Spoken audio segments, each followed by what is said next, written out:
sebagai pakar, ilmuwan, akademisi, maupun sebagai praktisi yang mau dan mampu untuk melaksanakan tugas dakwah ilal khair, amar ma'ruf, nahi mungkar, dan indzarul qaum. Terhitung lebih dari 8.000 santri dan santriwati di Pondok Pesantren Al-Amien Prenduan yang berasal dari seluruh penjuru dunia, termasuk di dalamnya Arab Saudi, Kairo, Mesir, Malaysia, dan Thailand. Mereka hidup damai dengan lingkungan yang nyaman dan penuh persaudaraan, berlatih untuk hidup berdisiplin, termasuk juga disiplin dua bahasa asing, Arab atau Inggris, dimanapun mereka berada. Tempat mengasah bakat, menempa diri, ladang amal, dan prestasi. Dengan moto utama, beriman sempurna, berilmu luas, dan beramal sejati. Kami selalu berobsesi untuk hidup berjasa, berkembang, dan mandiri di tengah-tengah masyarakat. Prestasi-prestasi yang telah diraih oleh santri Al-Amien Prenduan sangatlah banyak, baik di level lokal, regional, maupun internasional. Di tingkat internasional, juara 1 debat bahasa Arab antar MA atau SMA se-ASEAN di University Science Islamic of Malaysia, Aicims. Juara Hifdzul Hadis di Kedutaan Besar Arab Saudi. Kehadiran tokoh-tokoh terkemuka, baik dari kalangan ulama, umaro, dan khubaro, dari dalam dan luar negeri, ikut serta mengiringi proses kemajuan dan perkembangan Pondok Pesantren Al-Amien Prenduan. Di antaranya, Duta Besar Arab Saudi untuk Indonesia, As-Sayyid Usamah bin Muhammad bin Abdullah Asy-Syuaibi, Syekh Abdul Qadir Al-Jailani Asy-Syatiri, Syekh Muhammad Ismail Al-Makki, Presiden Republik Indonesia Bapak Joko Widodo, Ketua MPR RI Dr. Zulkifli Hasan, Ketua DPR RI Haji Ade Komarudin MH, dan Ketua MUI Profesor Dr. Kiai Haji Ma'ruf Amin. Dalam tahap pembangunan, Yayasan Rumah Sakit Islam Al-Amien Prenduan merupakan pengembangan dari klinik Al-Amien Prenduan yang didirikan di lokasi baru dan strategis, yaitu tepat di pinggir Jalan Raya Surabaya Sumeneb. Yayasan Rumah Sakit Islam ini dibangun bertujuan untuk khidmah sihiyah kepada seluruh penghuni pondok dan masyarakat. Demikian profil singkat Pondok Pesantren Al-Amien Prenduan sampai sekarang. Untuk selanjutnya, masih banyak obsesi dan cita-cita yang bergelora di dalam hati para pengasuh, guru-guru, dan santri-santri Pondok Pesantren Al-Amien Prenduan, baik dalam bidang pendidikan dan pembudayaan, dakwah, alumni dan kaderisasi, ataupun ekonomi dan sarana.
وفي جزيرة مادورا خاصة.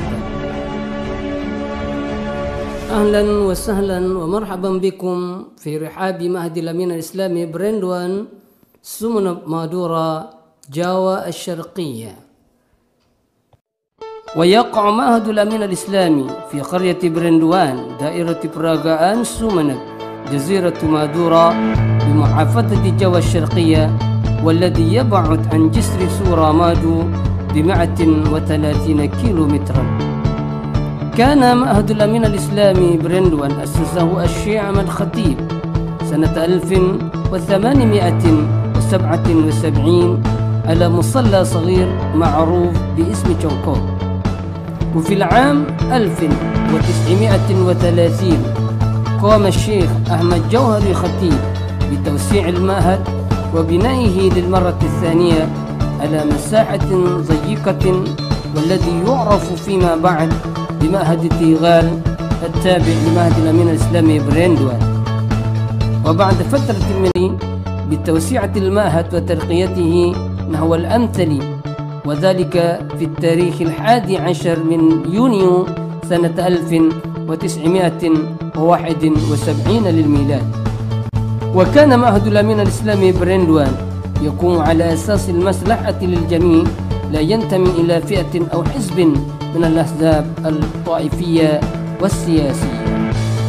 أي هيكل التنظيمي لمعهد الأمين الإسلامي برندوان يتكون من مجلس الرئاسة ومجلس الأعوان ومنصوبي المعهد والأساتذة والأستاذات. ولمجلس الرئاسة أشخاص بارزون في السيطرة على نظام المعهد وقراراته، وهم كالحاج دكتور أحمد فوزي تيجان الماجستير رئيس المجلس، كالحاج الدكتور غازي مبارك الماجستير نائب رئيس المجلس، كالحاج زين الله رئيس سكرتير المجلس، كالحاج محمد خير الحسني أمين الصندوق. وهي تمزج بين التقاليد القديمة والتقاليد الجديدة بما هي أصلح لنا، مع القيم الإسلامية والأندونيسية والمعهدية والجهادية. ولمعهد الأمين الإسلامي برندوان وجهاته، وهي كلها على عبادة الله وحده وطالب مرضاته والقيام بمسؤولية الخلافة.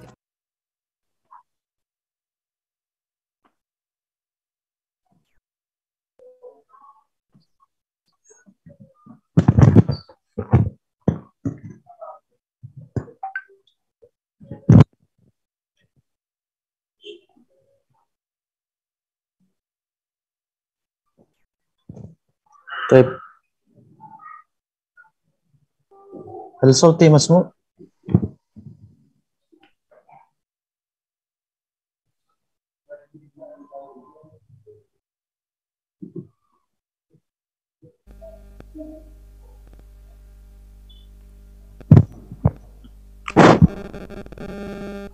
warahmatullahi wabarakatuh. Waalaikumsalam warahmatullahi wabarakatuh.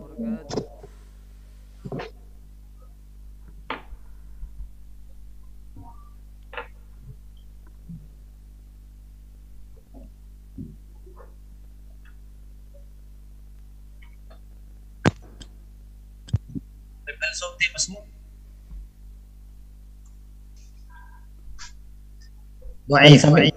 ضعيف جدا.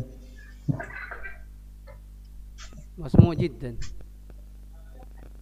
طيب، بسم الله الرحمن الرحيم. الحمد لله رب العالمين، وبه نستعين على أمور الدنيا والدين، وصلاة الله تتلى وسلامه يتلى على المطفئ الوام الذي ظله الغمم، وهو بدء وختام للرسل، وكان بين الأمم هو رزام، سيد الأنام، شافع يوم الزحام، وهو الذي يروي الهيام، وطبيب من مسهام. أما بعد، فضيلة رئيس معهد الأمين الإسلامي برندوان سمدر مادورة الشيخ أحمد فوزي تيجاني الماجستير، فضيلة نائب رئيس معهد الأمين الإسلامي برندوان الشيخ الدكتور غازي مبارك إدريس الماجستير، فضيلة رئيس جامعة الأمين الإسلامية برندوان سمدر مادورة الشيخ الحاج الدكتور مهتدي عبد المنعم، فيا أيها المتقدمون أو المحاضرون رحمكم الله وأعزكم الله وحياتكم أجمعين. طيب، في هذه البقعة الملآنة أنا كمدير الندوة كحامل البرنامج هنا ما نفتتح به مؤتمرنا اليوم بقراءة أم الفرقان الفاتحة. أعوذ بالله من الشيطان الرجيم. بسم الله الرحمن الرحيم.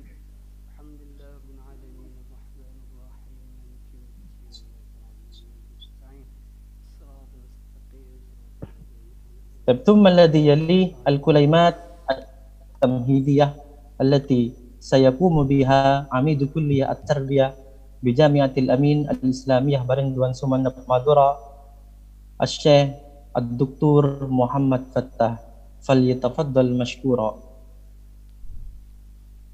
السلام عليكم ورحمة الله وبركاته. الحمد لله الذي هدانا لهذا وما كنا لنهتدي لولا أن هدانا الله. أشهد أن لا إله إلا الله وأشهد أن محمد رسول الله. اللهم صل وسلم على سيدنا محمد بن عبد الله وعلى آله وأصحابه ومن والاه. أما بعد، رب اشرح لي صدري ويسر لي أمري واحلل عقدة من لساني يفقه قولي. فضيلة رئيس الجلسة أو مدير الندوة والأساتذة الأفاضل المشاركين لهذه الندوة أو هذا المؤتمر الدولي الأول، ولا أنسى أيضا أحيي تحية مباركة لرئيس معهد الأمين الإسلامي برندوان ونائبه وجميع أعضاء مجلس الرئاسة. أرحب بكم في هذا المؤتمر الدولي الأول للدراسات الإسلامية العامة المنعقد من قبل جامعة الأمين الإسلامية برندوان سمنوب مادورة التابعة لمعهد الأمين الإسلامي برندوان سمنوب مادورة جاوا الشرقية أندونيسيا. ولا يسعني أن أرحب في هذه الكلمة إلا أن نشكر الله عز وجل بأننا فخور في مشاركتكم من بعد. وهذا المؤتمر إن شاء الله قد تمت فعاليته خلال الأسبوع، وإن شاء الله سيستمر إلى يوم السبت القادم. وأشكر الجميع على هذه المشاركة القيمة، ونرجو أن يكون هذا المؤتمر ذو فائدة فائقة وذو نفع كثير حتى يستفيد المسلمون والأمة الإسلامية، إذ أن الموضوع المحدد في هذا اليوم أي في هذه الأنسية تجديد الفكر الإسلامي والحضارة الإسلامية في العصر التقني الرقمي، هذا يناسب تماما بما قد حال فيما بين الناس في جميع أنحاء العالم، على أنهم لا يتركون هذا المجال وهم يعيشون في هذا العصر، وبدون التقني الرقمي فهم لا يعيشون كما يعيشون ولا يستطيعون أي يتعاطوا من الاستفادة، خاصة في الفكر الإسلامي. نحن نجدد حتى لا يتخلف ولا تتخلف الأمة الإسلامية بهذا التجديد. فالرسول صلى الله عليه وسلم يقول أن على رأس كل 100 سنة من يجدد لكم دينكم. هذه إشارة إلى أن الرسول صلى الله عليه وسلم يفتح للجميع وخاصة للأمة الإسلامية أن يجدد دينهم في التقدم.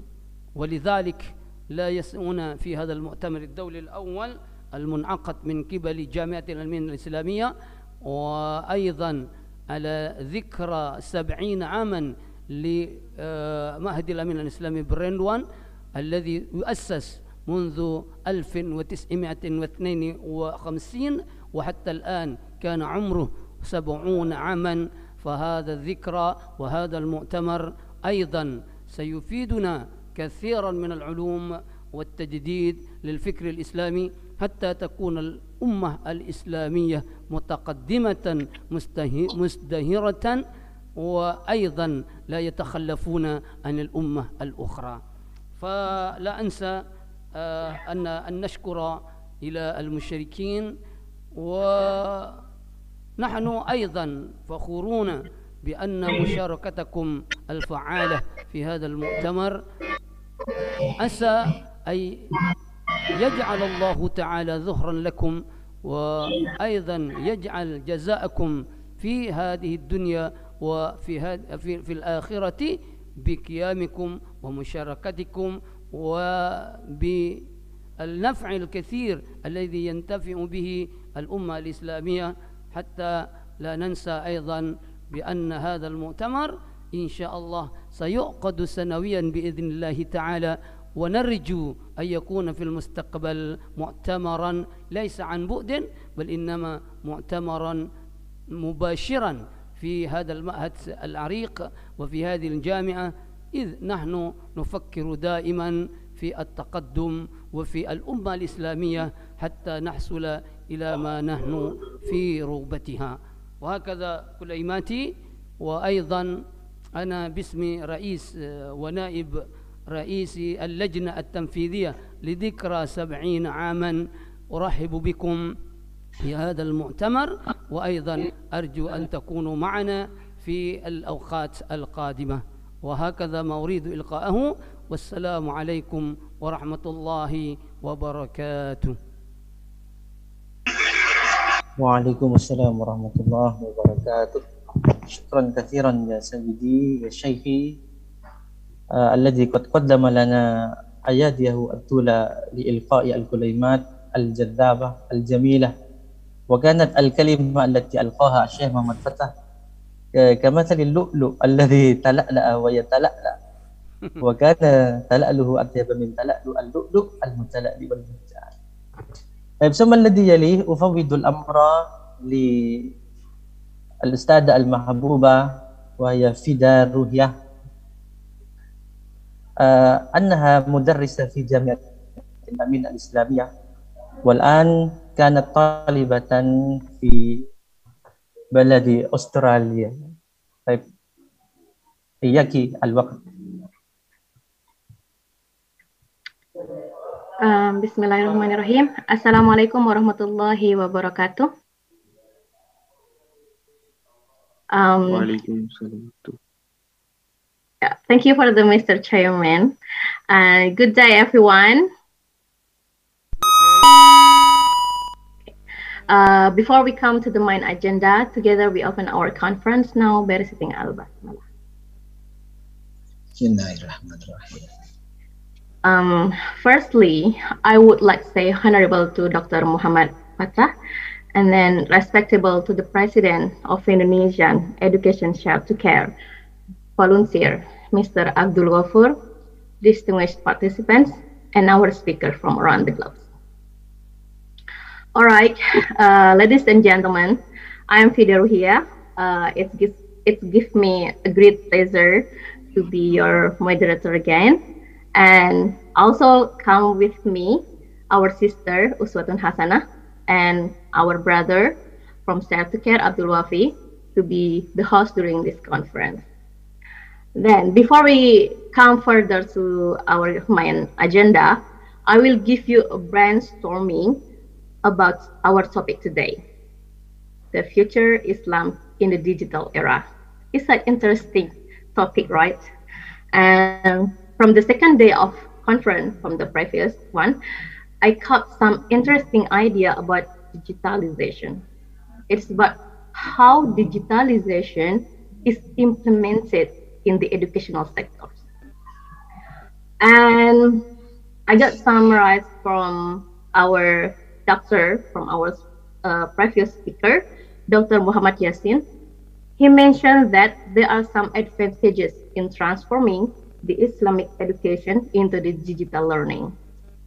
Those are, firstly, the student have some opportunity to reach the various range of Islamic studies freely and flexibly without leaving the house. Just on their fingertip, they can reach the Islamic studies materials by using their PC or either their handphone. And the second, the internet allows the student to customize and personalize their learning needs for their best learning experience. All right, from today's conference, hopefully, we can gain some more knowledge and insight from our next presenter about how the digital age changed the Islamic future. Without any further, before we come to the main session, I would like to inform some rules for our honorable speakers. Firstly, before the presentation begins, let me tell you how this conference will run.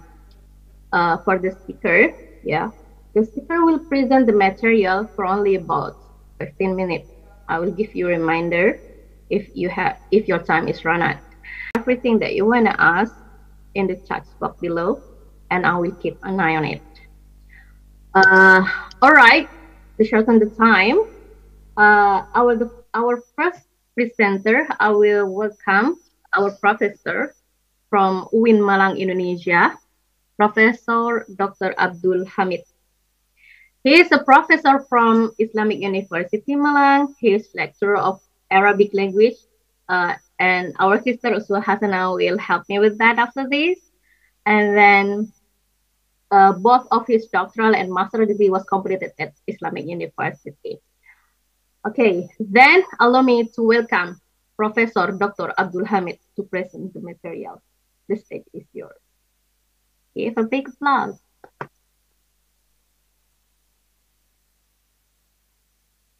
طيب شكرا لفضيلتها أستاذة فهيدة.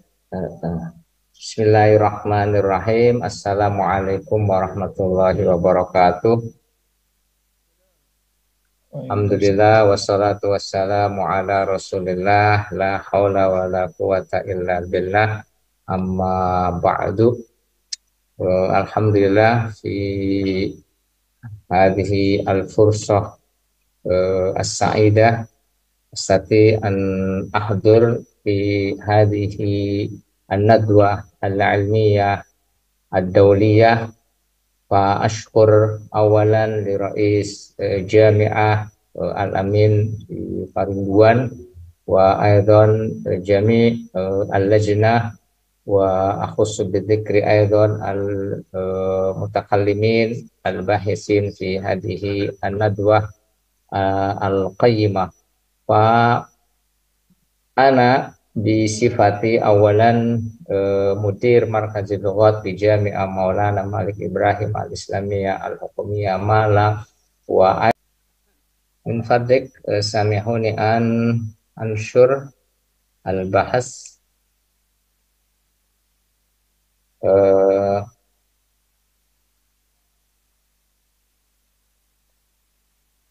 na'am awalan al-ulum kal muqaddimah wa teknologiyah yani qad tatawwarat yani tatawuran sari'an wa yumkin an aqul yani jiddan fa qabla sanatain aw qabla salas sanawat aw qabla sanawat al-madiyah rubbama ma khatara fi balina annana sana'ish fi hadzal asr asr teknologiya asr al-rahmi asr al-ma'lumat wal ittisalat al-mukhtalifah kama na'ish min qabl. فطبعا هذه التطورات السريعة في العلوم والتكنولوجيا المعلومات والجائحة كورونا غيرت نظام التربية والتعليم. نظام التربية والتعليم يشمل على مدخل التعليم وأساليب التعليم وطرق التعليم ووسائل التعليم والمحتوى والمواد ويتعلق بكل شيء في نظام التعليم. وأيضا عصر الرقمي عصر تكنولوجيا المعلومات والاتصالات يعني استبدلت السبورات من السبورات القديمة إلى اللوحات الرقمية تفاعلية. ونحن الآن لا نقوم بالتدريس باستخدام السبورات القديمة مثل أيضا بالطباشير، هذا يعني غير موجود في عصرنا الآن. فنحن نستخدم السبورات باللوحات الرقمية التفاعلية. وأيضا استخدمنا الهواتف الذكية طلبة، فسيكون دور المعلم أنه مسهل في العملية تعليم وتعلم، مسهل في الإجراءات، أنه ليس مصدرا أساسيا في عملية التعليم والتعلم، فإنما فقط أنه يكون مسهلا في عملية التعليم والتعلم. وجائحة كورونا يعني أيضا غير نظام تعليم من التعليم الحضوري إلى التعليم الإلكتروني. التعليم الإلكتروني طبعا هذا يحتاج إلى تكنولوجيا المعلومات والاتصالات. والتعليم بخلاف التعليم الحضوري وهو التعليم القائم على إعطاء الدروس التعليمية في غرفة الصف وجها لوجه، ويجب حضور كل من المعلم والمتعلم في تلك الغرفة. وهذا يعني في هذا العصر فنحن أكثر نستخدم التعليم بوجه. ودكتور نصر الدين أنه من سولو من سurakarta، وأيضا فضيلته الأساتذة الدكاترة الآخرين من العراق ومن ماليزيا من أستراليا. يعني هذه يحتاج إلى تكنولوجيا، ولابد نحن أن نستفيد من هذه التطورات في العلوم والتكنولوجيا والمعلومات والاتصالات. فهناك فوائد في استخدام التكنولوجيا المعلومات في عملية التعليم والتعلم. أولا، جعل التعلم أكثر متعة بدلا من التعلم الحضوري، لأن هناك يعني باستخدام التكنولوجيا نستطيع أن نتفاعل في ألعاب مثلا، وأيضا هناك في الوسائل وفي صور وغيرها. وثانيا أيضا من فوائد استخدام التكنولوجيا في عملية التعليم والتعلم جعل عملية التعلم أسهل، كما نحن الآن نستفيد في زوم. يعني ليس هناك مشكلة ولا مانع من حيث المسافة الطويلة بين مالang وسurakarta، بين مالang ومادورا، بين مالang وسومنب، وبين مالang وخارج إندونيسيا. يعني يجعل التكنولوجيا يعني عملية الندوة، عملية المؤتمر، عملية التعليم أسهل. وأيضا هناك التعاون والمشاركة بين المتعلمين باستخدام التكنولوجيا، والزمان والمكان باستخدام التكنولوجيا. التعلم في أي مكان وفي أي زمان، ليس هناك محدد لابد في ساعة كذا وكذا ولا بد في مكان كذا وكذا، لا، ليس هناك يعني عائق ولا هناك مانع باستخدام التكنولوجيا. وأخيرا أيضا مساعدة الطلاب ذوي الاحتياجات الخاصة على التعلم. وتكنولوجيا أيضا غير من الكتب المطبوعة إلى الكتب الإلكترونية، بل هناك يعني في تطبيق.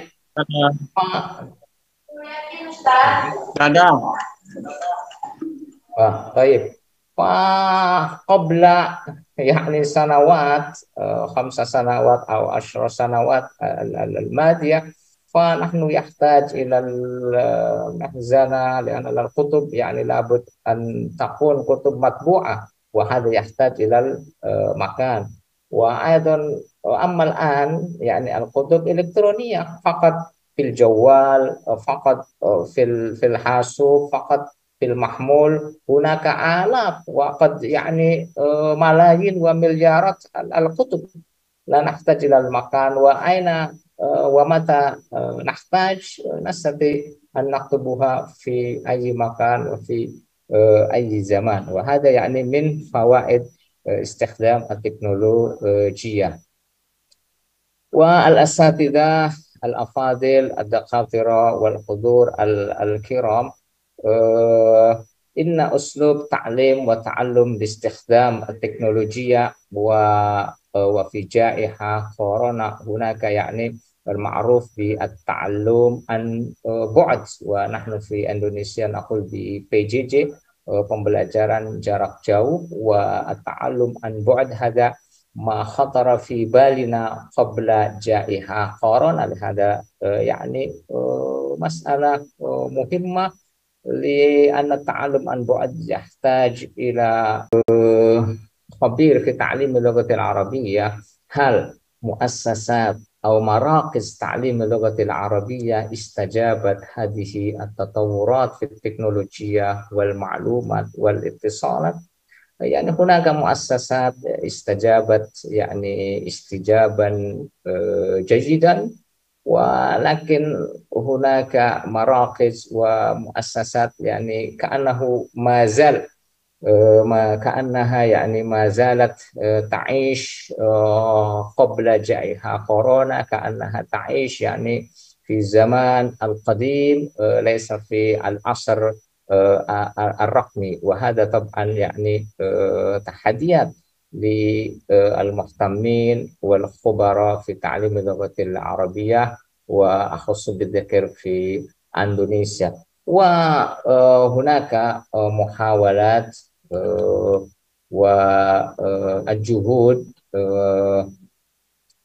التي قام بها بعض المؤسسات لتطوير تعليم اللغة العربية للناطقين بغير الجزيرة. وأيضا جامعتي في جامعة مولانا مالك إبراهيم مالang قد قمنا ب تطبيق تعليم اللغة العربية إلكترونيا تفاعليا إلكترونيا، ونقول بهاتي. وفي هذه الفرصة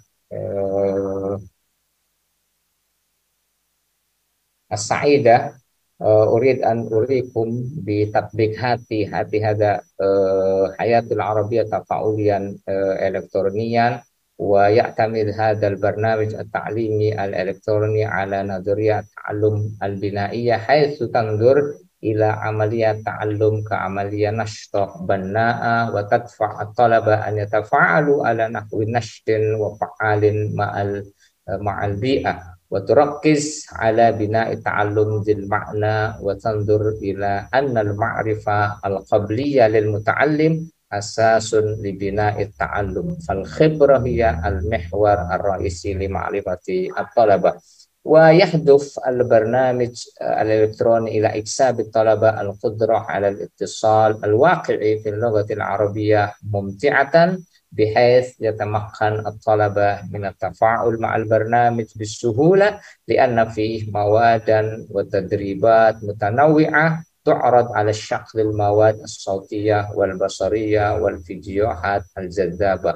ويتكون هذا البرنامج من 8 وحدات ومراجعتين في كل جزء، ويحتوي كل وحدة على 7 دروس، وهي الحوار والمفردات والتراقيب والاستماع والكلام والقراءة والكتابة. فيعني هناك فيديو لتطبيق هاتي حياة العربية تفاعليا وإلكترونيا.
طيب هذه من محاولات وجهود التي قمنا لتعليم اللغة العربية تلبية لحاجات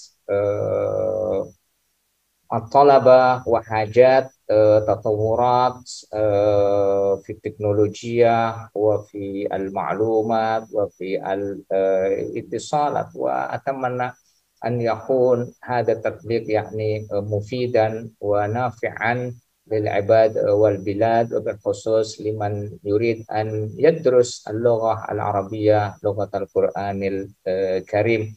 وكالختام أريد أن أقول أولا تغير يعني نظام تربية وتعليم في العالم من الأصل الرقمي، وهذا طبعا يؤدي إلى العملية التعليمية سلبيا وإيجابيا، وهناك مجهودات قيمة من قبل الخبراء والمؤسسات.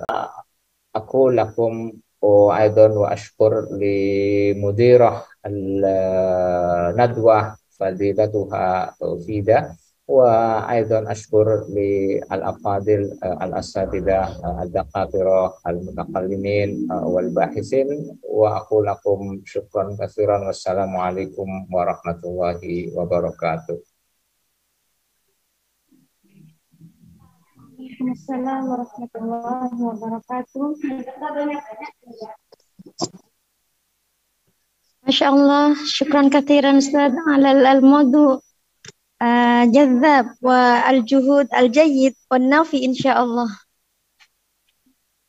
Ayuhal hadirun wal mustami'un, hal indakum al-as'ila awi ta'liqat? Can I pop up a question? Okay. اسمحنا لي أن أتكلم باللغة الإنجليزية. الأقسام بالعربية يعني حتى لا أخطأ في الفهم.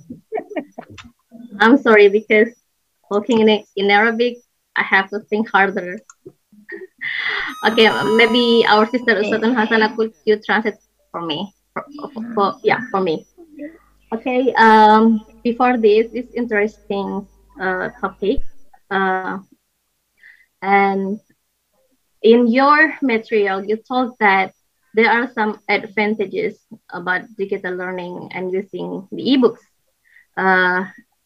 You mentioned that ebooks makes the teaching learning easier to keep in touch with many people from around the globe, and then it's more flexible for students to choose their learning style and etc.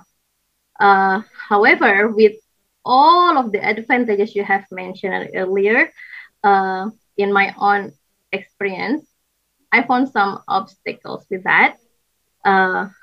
How, especially because I'm a teacher, I have my some of my students, they experience economical disadvantage, or they are poor and they don't have any access to the internet, and they don't even have any laptop, PC, or handphone. So what do you think about this matter, and do you have any suggestions to tackle the problem? Thank you. طيب شكرا على الأسئلة. ممكن أن نترجم مس فدا أو مباشرة؟ نعم ترجم يا أستاذ أسمة.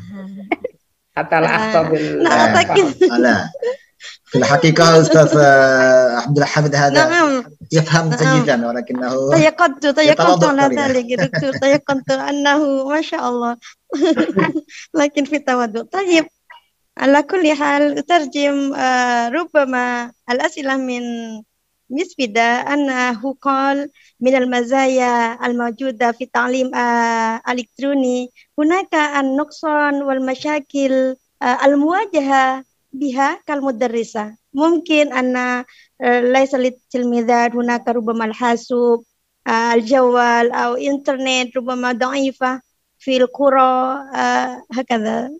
بروف العفو. وهو وهي تطلب حل المشكلة عن هذه المشكلة بروف. هكذا المستمعون، هكذا الأسئلة من مس فيدا، أو ممكن هناك تعليقات من الحاضرين. Oh, good. Oh, good.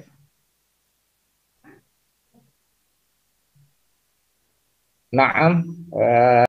جانب السلبي والجانب الإيجابي. نعم، هذا يعني في كل شيء يعني. وإذا كان المدرسون استخدموا أو سيستخدمون مثلا التكنولوجيا الحديثة، فأيضا هناك يعني تحديات وهناك مزايا، لكن لا تنسوا أن هناك عيوب. ما عيوب؟ مثلا هل الطلبة، هل التلاميذ لديهم الوسائل، لديهم جهاز، لديهم الحاسوب، لديهم الجوال، أو هل الشبكة يعني جيدة ولا يعني. هذا طبعا الجوانب السلبية في استخدام. فلا بد للمدرسين أن يفهموا جيدا وأن يهتموا جيدا يعني البيئة، الجو، الظروف للمؤسسة، للمدارس، للجامعة وللمعاهد أيضا. ليس كل جديد يعني يناسب، ليس كل تكنولوجيا مناسبة. التكنولوجيا جيدة، لكن إذا كان للمدارس، إذا كان للمعهد، إذا كان للمؤسسات ليست لديهم جهاز، وهذا لا ينفع. فلذلك ليست هناك أسلوب وحيد أو طريقة وحيدة أو وسيلة وحيدة أنسب وأمثل للجميع. فلا بد أن ينظر إلى الظروف وينظر إلى الجو. فربما هذا يعني تعليق باختصار مني، وشكرا لأستاذة فيدا من أستراليا. Thank you so much for the answer. Thank you. Yeah, thank you so much for the answer. I do appreciate everything. Thank you so much for your great city, Iraq. He was a Bachelor of IT from College Computer in Anbar University, Iraq, and he also Master of Technology at GNT University, India, and he held a PhD of IT at Babylon University, Iraq. It's an interesting long journey of study. It's about IT and how we match between the studying and technology. It's an interesting topic. And then allow me to welcome Dr. Ahmad Obed from Kufa University, Iraq, to present the material. The stage is yours. Thank you. Assalamu alaikum wa rahmatullahi wa barakatuh. Thank you very much for inviting me to this conference and related to the Islamic studies and how to adopt the digital contents and the teaching and the studying. Before I'm starting the presentation, I would like to thank all the organizing committee and my dear friends Mutammina for her kind invitation to this event. So first, shall I talk in Arabic or in English? Which language is better? Whatever you want.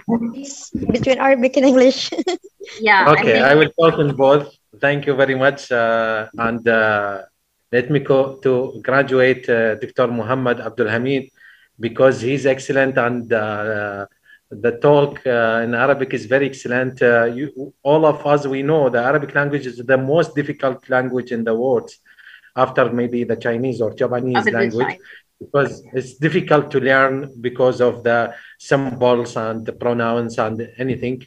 So to avoid missing of and wasting of your time, now I would like to talk about very important topics we are facing in our world and Actually, this topic is made most of the people's destroy in their life or destroy in their information or capturing the actual information over the words, which is called the deepfake. What is the meanings of deepfake and why we adopt these kinds of study in our life? All of us, we are faculties members, maybe we are just talking with our students or committee about of the people, they consider us, we are the evidence source to those information. And most of those peoples or committee, they are considered as we are searching about the correct information before we are said that information to them. So because before we are joined to this kinds of field, a lot of databases, a lot of information over the words corrupted from 2017. There is a new technique or a new technology started. It's called the deepfake. What is the meanings of deepfake? The deepfake is the technique of like corrupted the real things with something in unreal, and it shows to other people's that things is real. So التزييف العميق هو يعني ان هنالك معلومات صحيحة قد دمجت مع معلومات خاطئة، وقد تظهر للعيان انها تلك المعلومات هي صحيحة ولا يمكن تمييزها عن المعلومات الخاطئة. صراحة هذه المعلومات تشمل أنا yesterday I have just browsed something over the internet and I heard that thing, someone write that thing, so we cannot capture or we cannot approve all these things over the internet. How about our child or our kids when they are browsing that kinds of information over the internet and they are read or hear that things over the internet, they can't believe maybe sometimes. So let us go fast for and illustrate the most the most important things which divided in two kinds of information, which really it was corrupted very much than other media over the internet. The first one is image and the text. For the image, here I just give some examples of some faces that corrupted with irregular face. But if you are looking to the fake faces, you cannot believe which one is real and which one is fake, because you cannot recognize the reality behind that.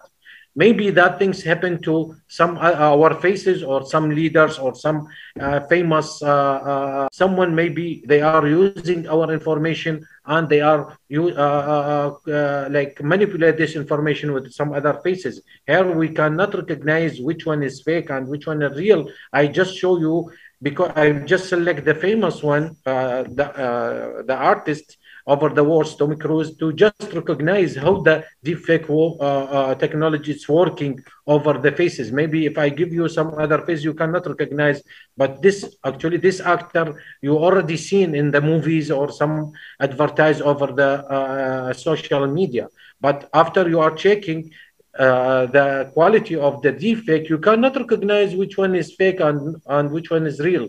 And this is the techniques of the deepfake. So you can imagine now how these techniques can achieve very high and very accuracy and manipulation of the information. Let us go how that information, I will not spend the time on this presentation, sorry, in these slides, but I will show you some examples of the deepfake, as these faces are not real face.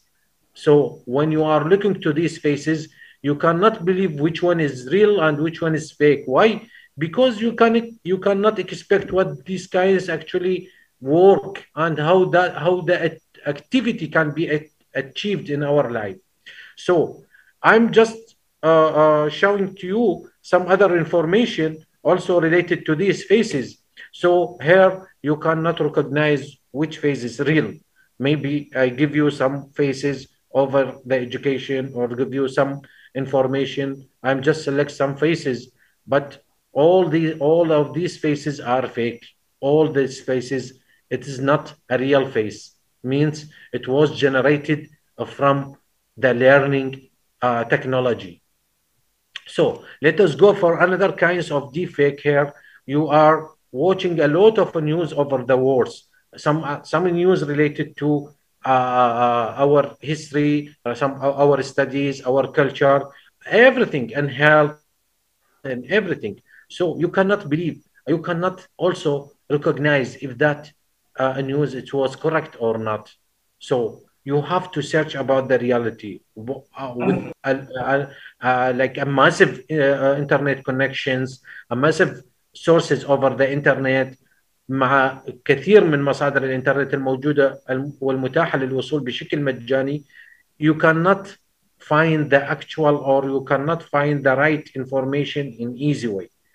Suppose maybe you are read some history in Islam, or some history in Quran, or maybe the description of some lines in Quran Al-Karim, and you, okay, some of them they want to corrupt it, our learning, some of them they want to destroy our culture, so they are inject most of the information over the social media, and no one can control these kinds of information over the words. Everyone can talk everything, everyone can post everything in free of charge.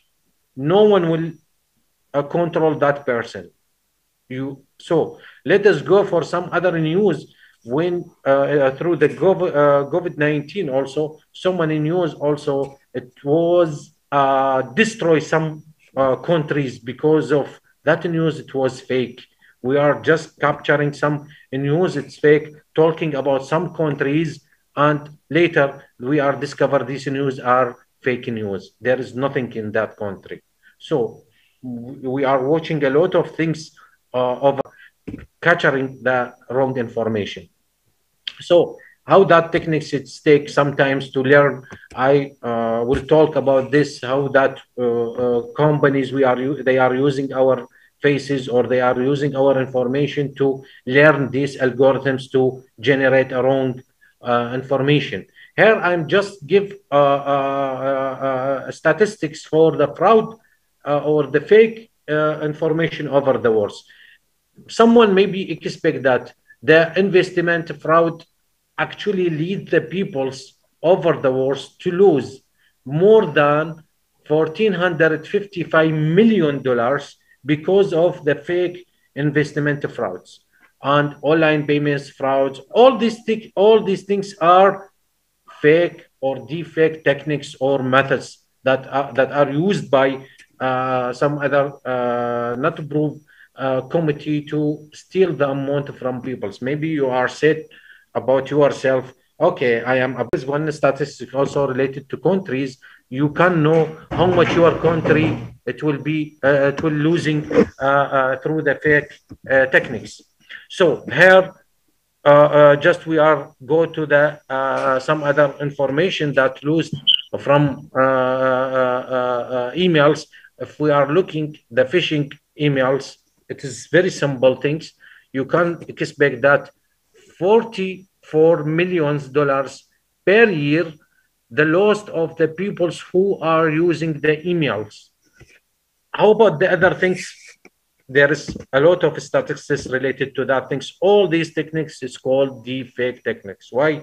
Because those peoples cannot recognize the real things out of the fake things. If they can recognize it, so they can avoid the losing of this much of amounts. So let us go for, suppose your kids, your students, your committee, your family, maybe they are install application in their mobile phone, and according to some ransom, they are stealing their recharge, they are stealing their bank information, they are stealing. I will give you one story. There is one bank, in some words, I will not talk about the real names to avoid any maybe sensitive. This is actually sensitive information, but actually there is one employee there. He just steal 1 cent, .01 cent from your account. After 6 years, they are discovered that employee steal more than $1 million. Why? Because he using very smart and very smart ransom application in that. When you made a transaction, suppose if you are sent to your friends $10, for example, it will be the cost or the taxes, it will be $10 plus some taxes. He increased that taxes by very small number, for example, 1 cent or 0.1 from that currency. So these kinds of application, you cannot recognize it easily. Also, there is some other application or information or sources to spoofing, lottery scam, or lottery. For example, their topics, how to read that things, how to learn that things, how to study that topic. But we have to learn them also these kinds of technology. Why? Even we are adopt a small information. Why? Because those people, they maybe become a victim to others.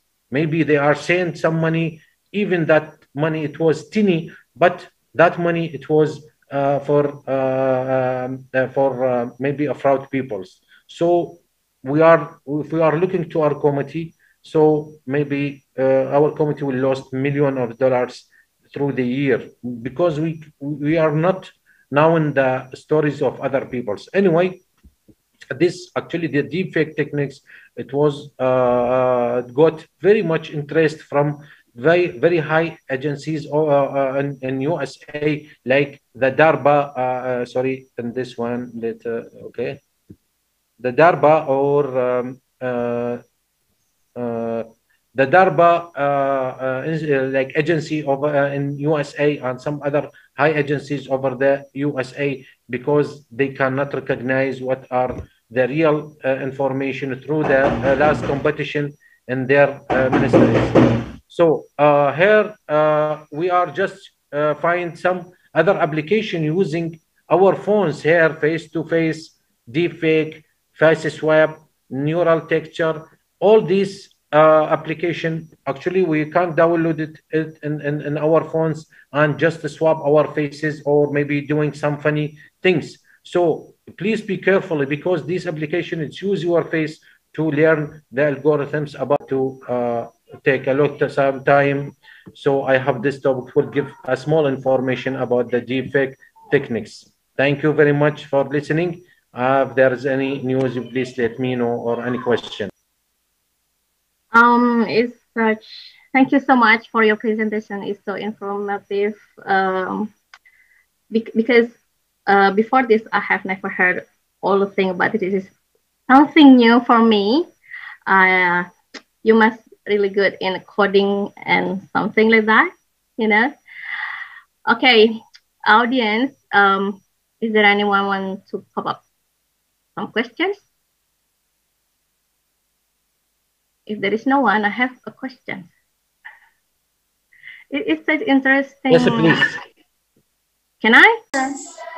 Who display fake pictures of anyone on profile and make it fake ID, and even is asking for money for job or any other requirement. Okay, then how can we contact with the cybercrime, and what is the punishment for cybercrime?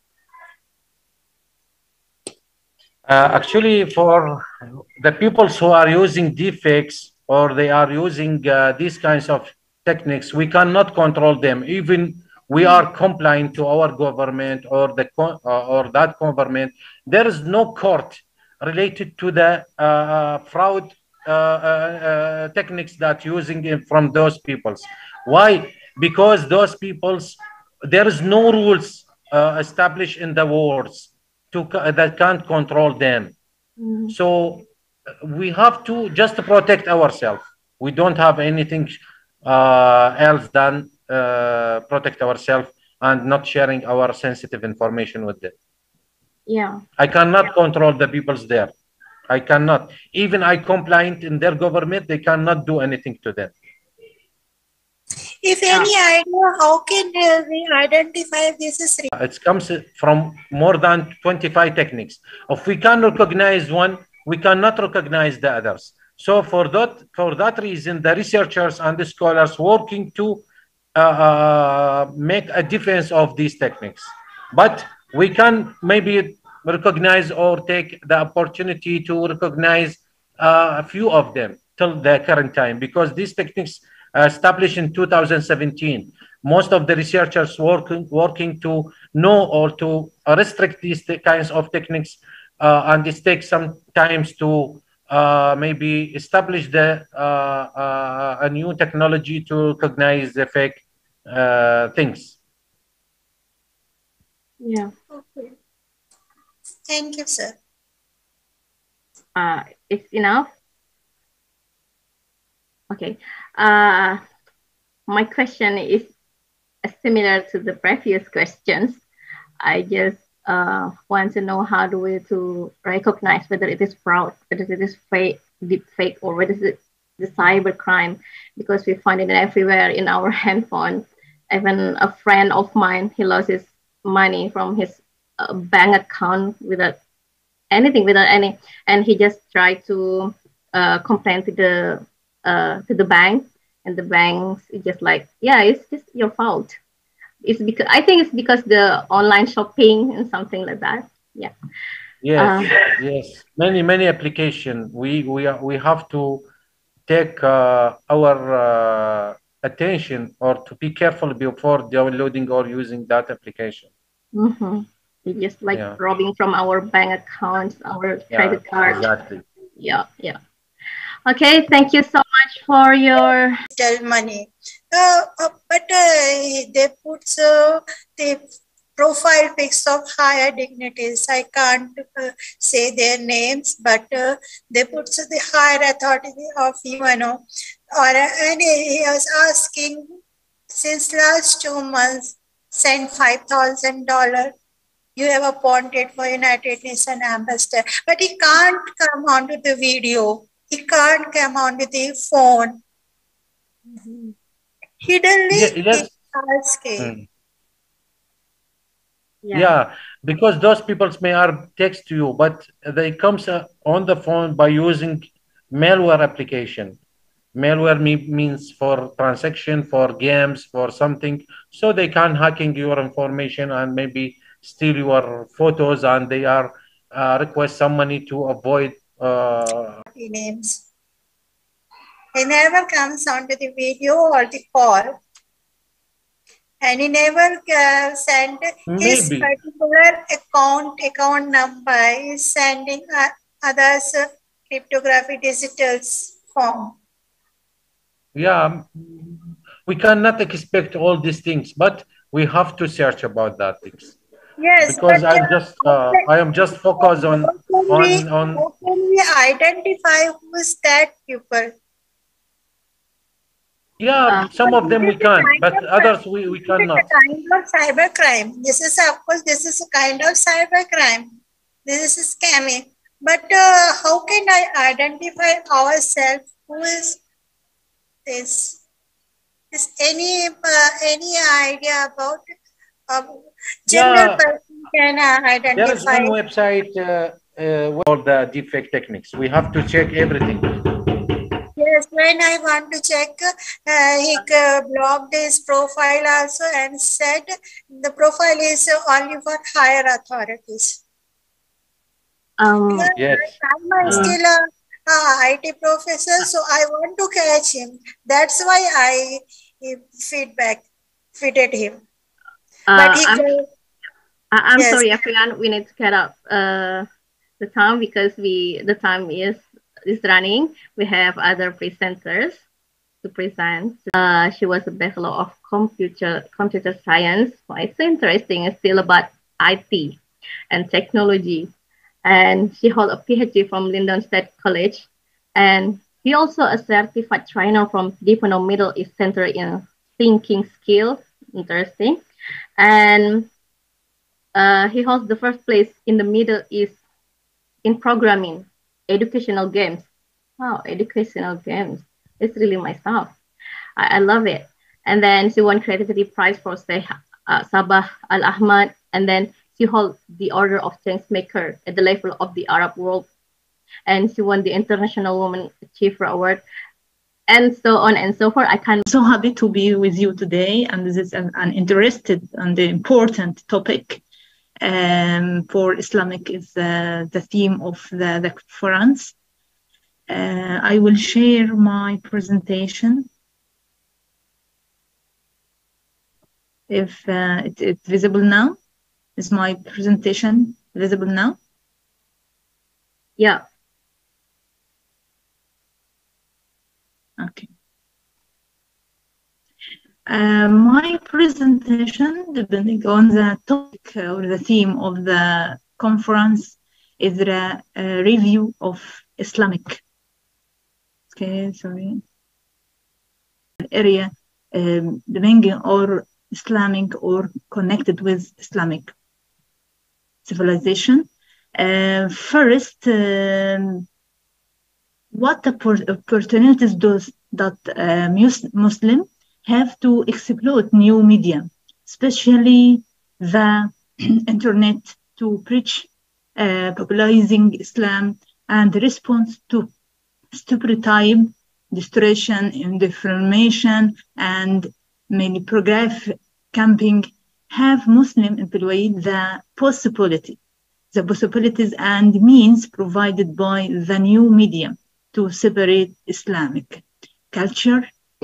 So every Muslim must thinking how they can separate Islamic culture around the world by digital or by media. The internet has many advantages that qualify to play profitable roles in dialogue with two other and to transmit the culture and civilization heritage of Arab and Muslim dimension. What are the opportunities available to separate Islamic culture in the digital age, and what challenge does the process face in the area ruled by great powers and dominated by multinational media and culture? My presentation, I will provide programs or an example of programs how we can separate or how we can convert our Islamic rules to digitalization or with a digital media to spread Islamic around the world. The Islamic world faces great challenge to separate its culture and present it to the other as modern means of communication, especially the internet, constituted a critical or pivotal and strategic means for those who know how to employ them rationally, professionally, and professionally to reach to the other, talk to him and communicate with him. So our Islam respect others in any type or any kinds, and in our Quran, Bismillah ar-Rahman ar-Rahim, وَجَعَلْنَاكُمْ شُعُوبًا وَقَبَائِلَ لِتَتَعَارَفُوا. صدق الله العظيم. In today's world, people and a nation live in various strategies to shape and control public opinion. So, live satellite protecting international or culture and media companies and the World Wide Web. The world has become a small village whose culture is controlled by those who control the technology of modern means of communication and the financial resources that are employed in various cultures. Products such as news, entertainment, film, series, advertisement, and AC. What is the problem? The problem of spreading Islamic culture in a digital way or a digital age revolves around the optimal utilization of the means and possibilities available from modern technology to the means of communication and multimedia. Culture presence at the international levels needs large, coordinate, and organized effort and needs quality, and the quality that can compete with what exists on the world stage. So it's the time to think and take the necessary action to market the true image of Arabs and Muslims to the world in the language of the time and in the technology of the third millennium. So we have many tools in IT or ITC. We have many tools to provide Islamic in a respect way to rules, to provide Islamic rules around the world with digital media. How I will explore like this cartoon for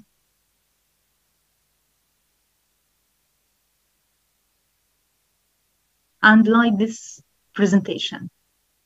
So what is the program we can use to convert Islamic rules with a digital or with modern digital media?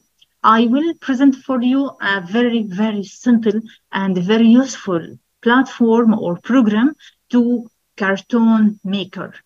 Cartoon Maker is very useful for teachers, for students, and for convert our topic with a digital media and with funny and with a modern animator, cartoon animator to design logo, to design websites, and to design videos and any design depending on artificial intelligence. So it is very, very easy to help you to create your topic with a modern rules, with a modern way or digital modern way to write your topic or your speech.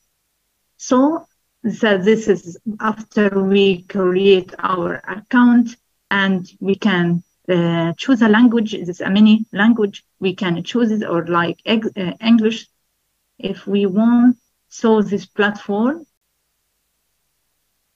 you have a lot of templates we can see like this one, and we can see next a lot of templates we can choose from this website. And so you can also search in this part what's your cartoon or what your presentation or what your media. So you can, with this platform, you can create or you can design your media.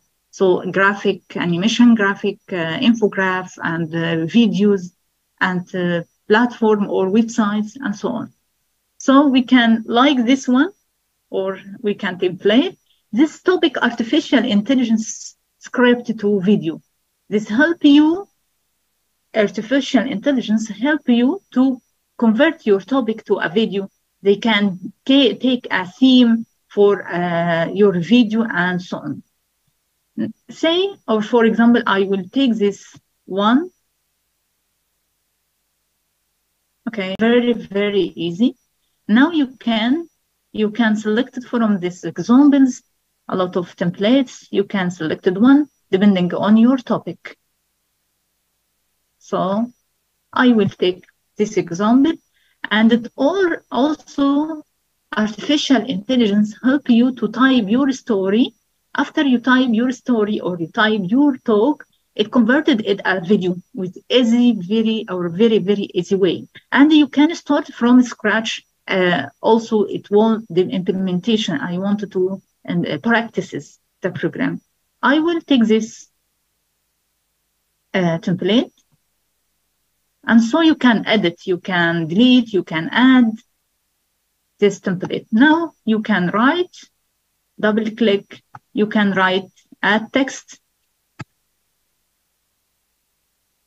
Arabic language, or we can't write with Arabic language. So this program is, you can.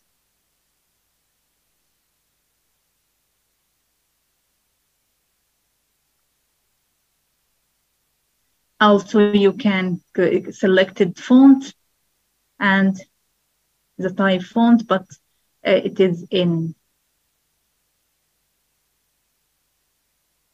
This program is free, but you want to upgrade it to take a lot of features. Text position, you can select text position, and you can also text size when we click thus and save. Okay.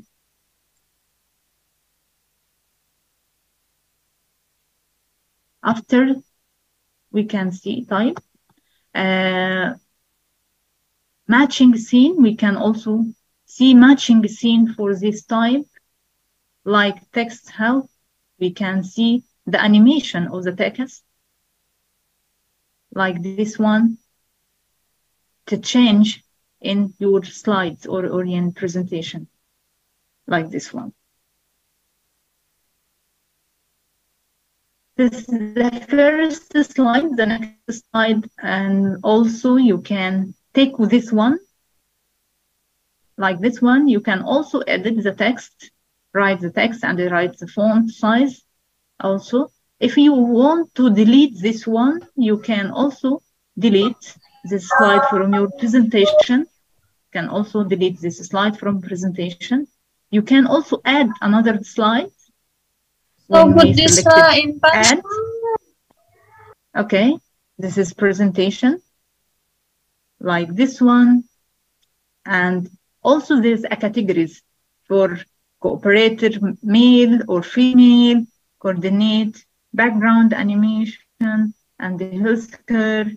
We can see like this one and insert if we selected another one, and so on. You can take a lot of templates in your presentation or your video. Okay. We can also videos, insert videos. We can also insert image holders, drop-on, and so on. Technology devices. Okay, like this one, I selected it. After I selected 3 templates, I can now insert it to my present or the show time for your presentation. Also can create the text. After I finish my presentation, I add music and the colors and the styles. First, we have styles. We can see this one. You can see the style or color. You can also select the color or change the color of your slides, like this one, and see one. Selected everyone and change the color. Music or sound. It's important to add a voice or selected a music folix. There's a lot of part of music, or there are a lot of kinds of music, like this one.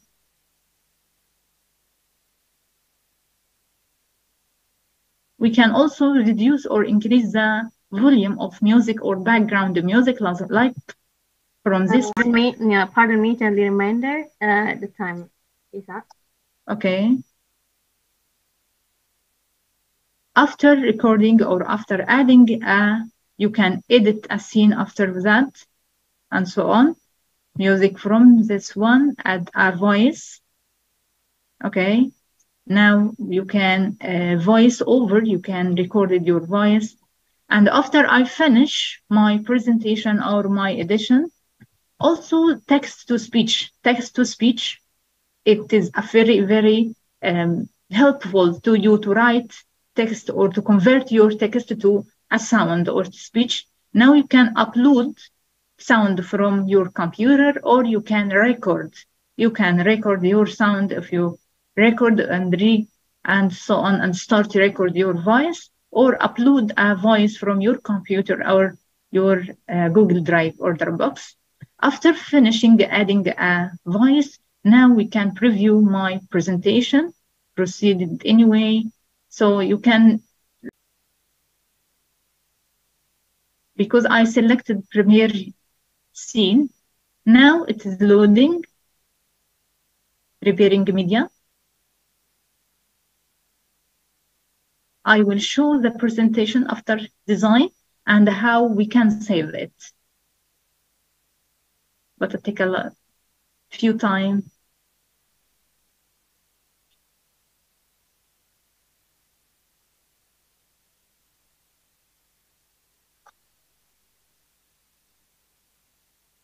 I wanted to see for you or to show for you how we can save my video or your video.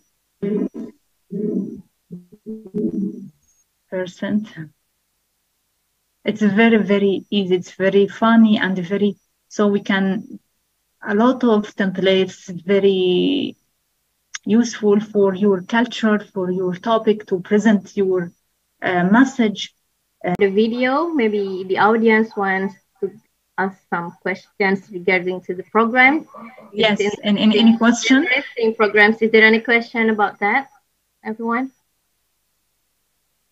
It's a good program that we can design by ourselves.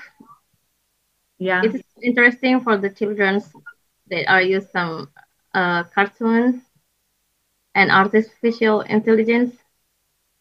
Yes, it's very easy. You can create also, you can design your website. Yeah. You can design logo, mock-up. What do we call the program? The app is the Render Force. Render Force. Render Force. It's a platform. You can't download it. It's a platform online. You work all your. Can we work by using our phone? Yes, you can doing it on your phone. Wow. After finishing the video, this is the video which I created.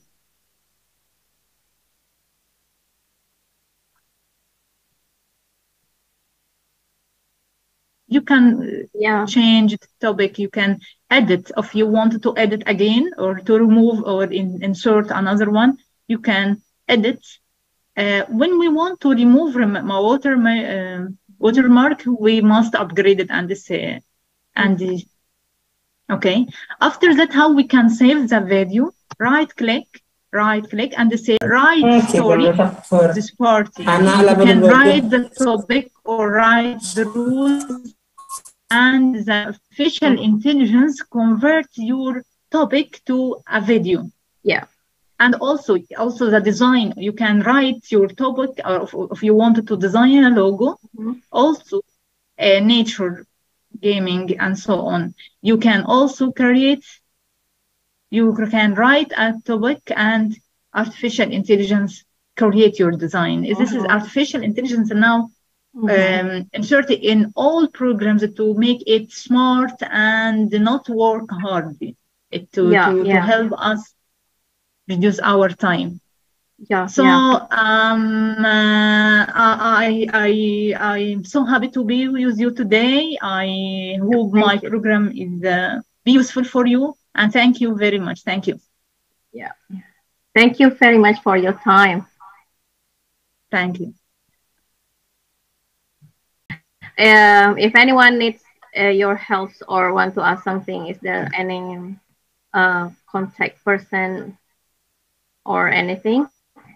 Maybe anyone can just download it and find how to use it from the YouTube.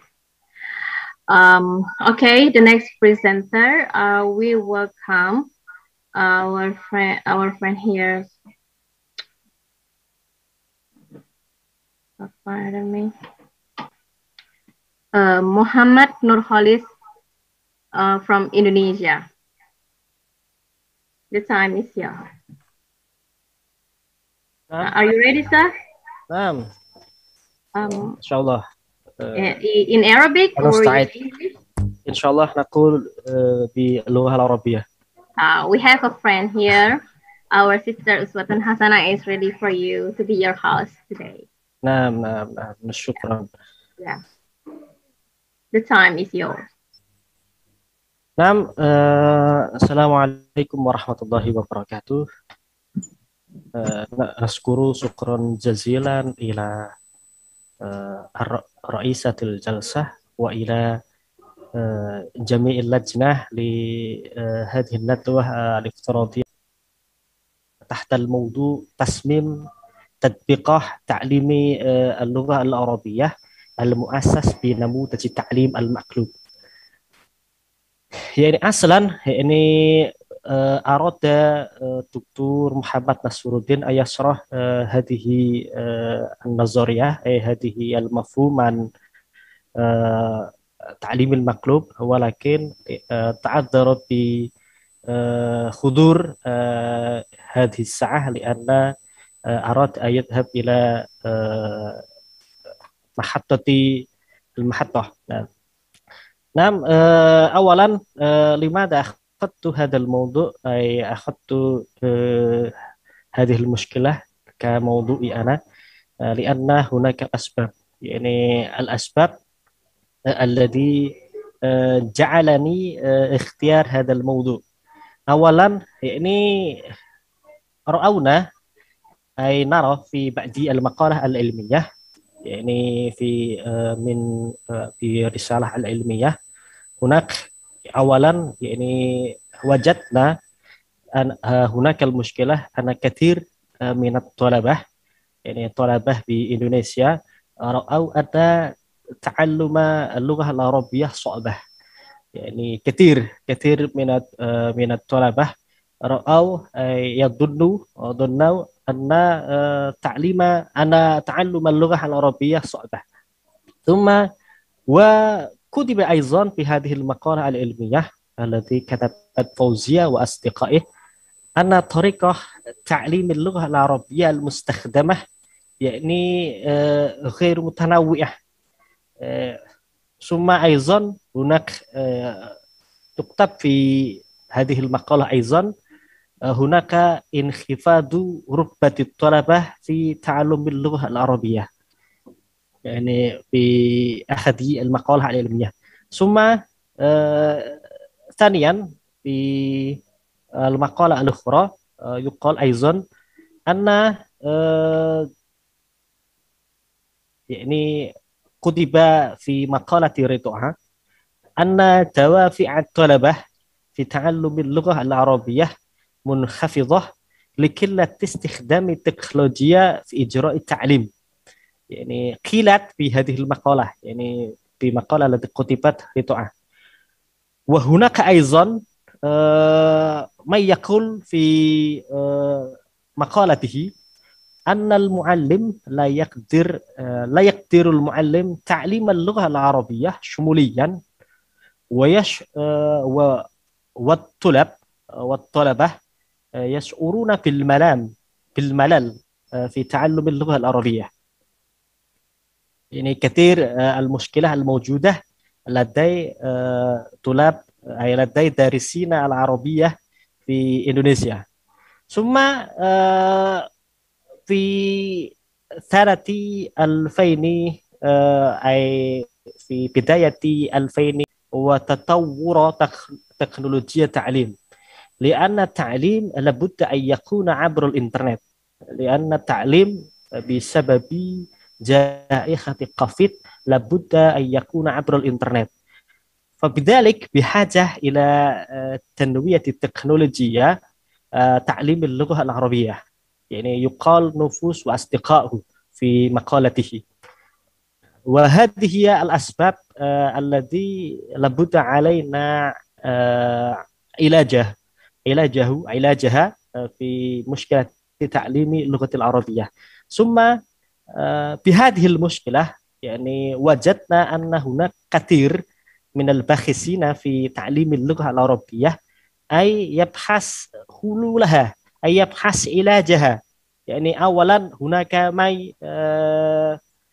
يبحث، هناك ما يعالج هذه المشكلة بطريقة التعليم. مثلا هناك ما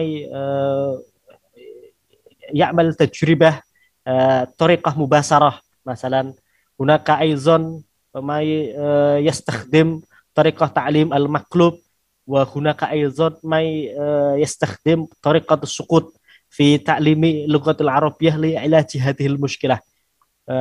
ثم هناك أيضا ما يحاول يعالج المشكلة في تعليم اللغة العربية في إندونيسيا ب يعني الوسائل التعليمية.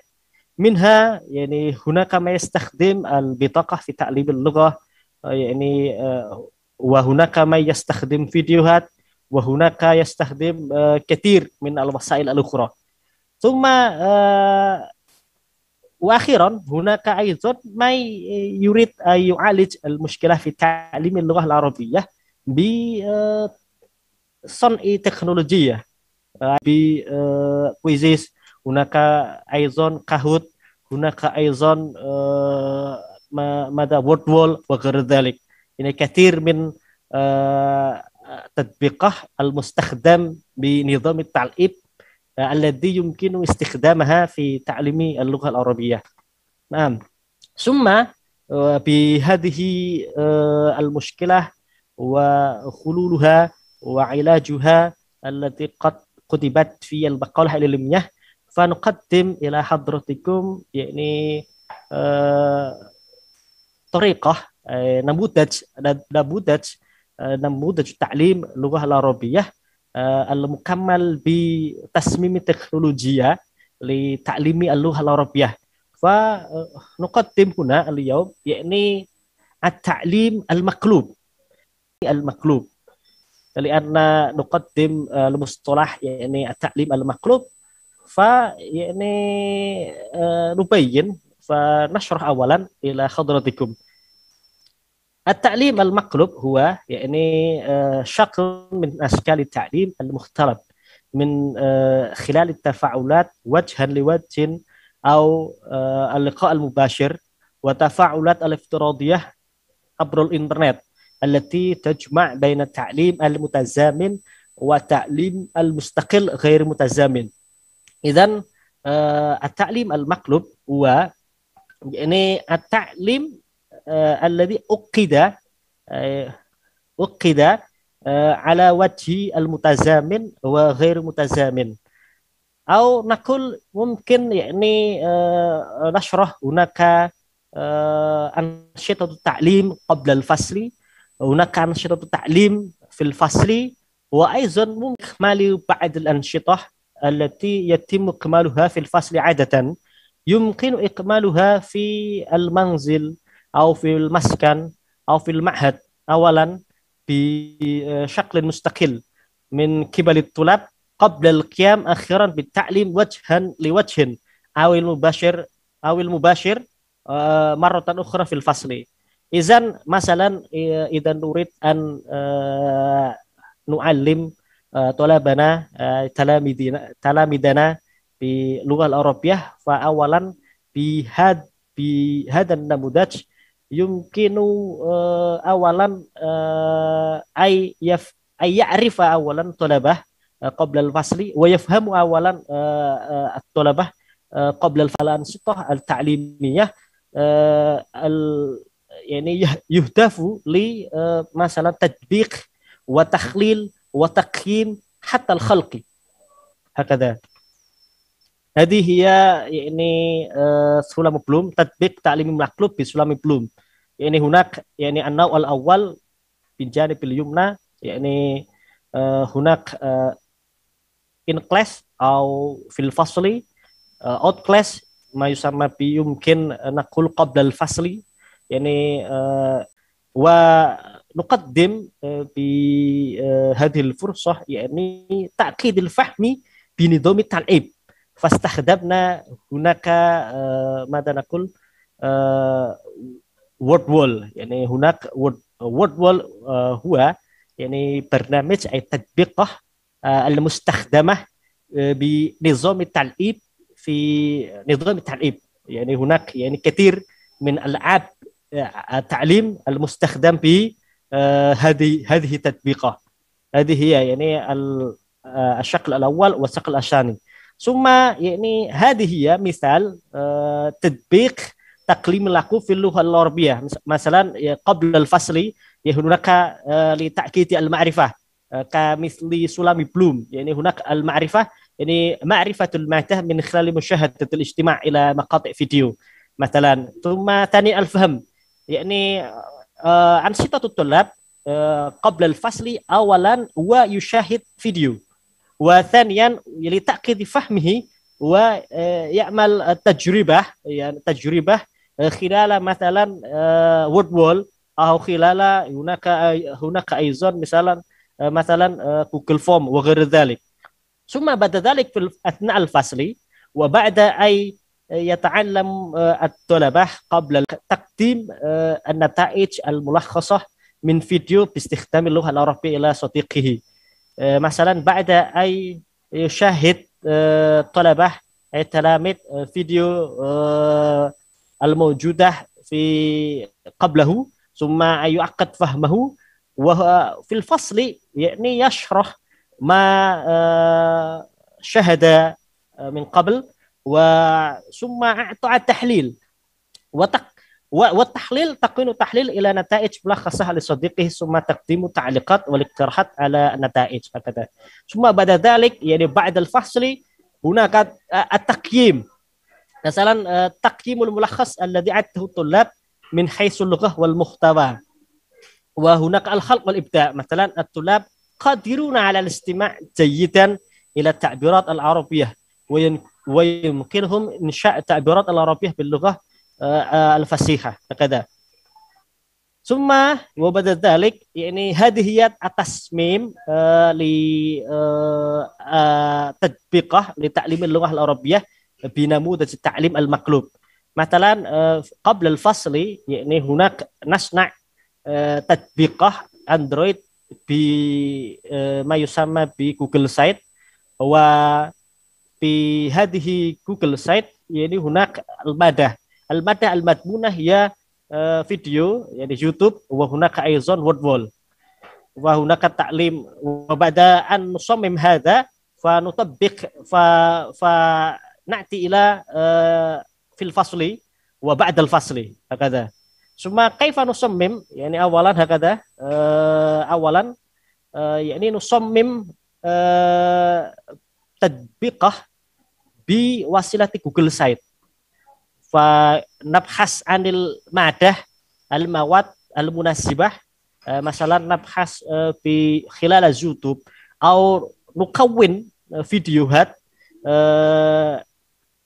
المناسب بأهداف تعليمنا. وبعد أن نبحث أي نكون فيديوهات فنضع هذه المادة في جوجل سايت.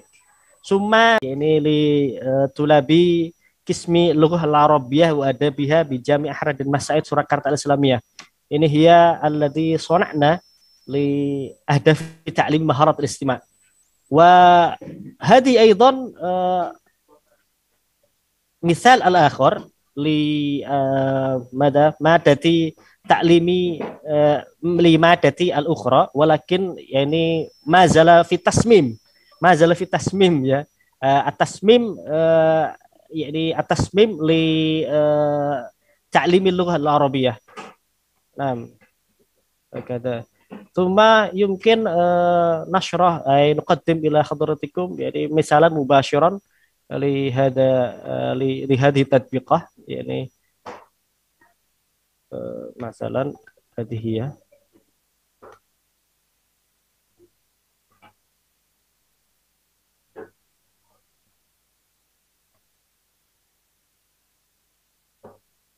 هذه هي مثالا، ولو كان هناك ما زال تصميم، ولو كان هناك يعني بعد مادته لم يوجد، مثلا نقول يعني هنا المادة مثلا نأخذ من فيديو يوتيوب، وبعد أن نأخذ فيديو يوتيوب هناك لتأكيد فهمي من هذا الفيديو يعني. نعم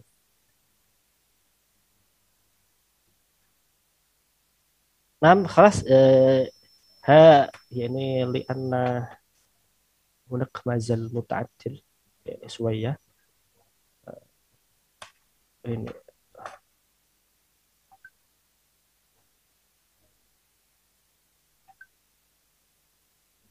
نعم خلاص يمكن أكتفي بهذا. يعني هذه هي المثال لتلعيب يعني ما نسمى بword wall المدى، ولتأكيد الفهم يعني نستخدم word wall. لكن يعني ممكن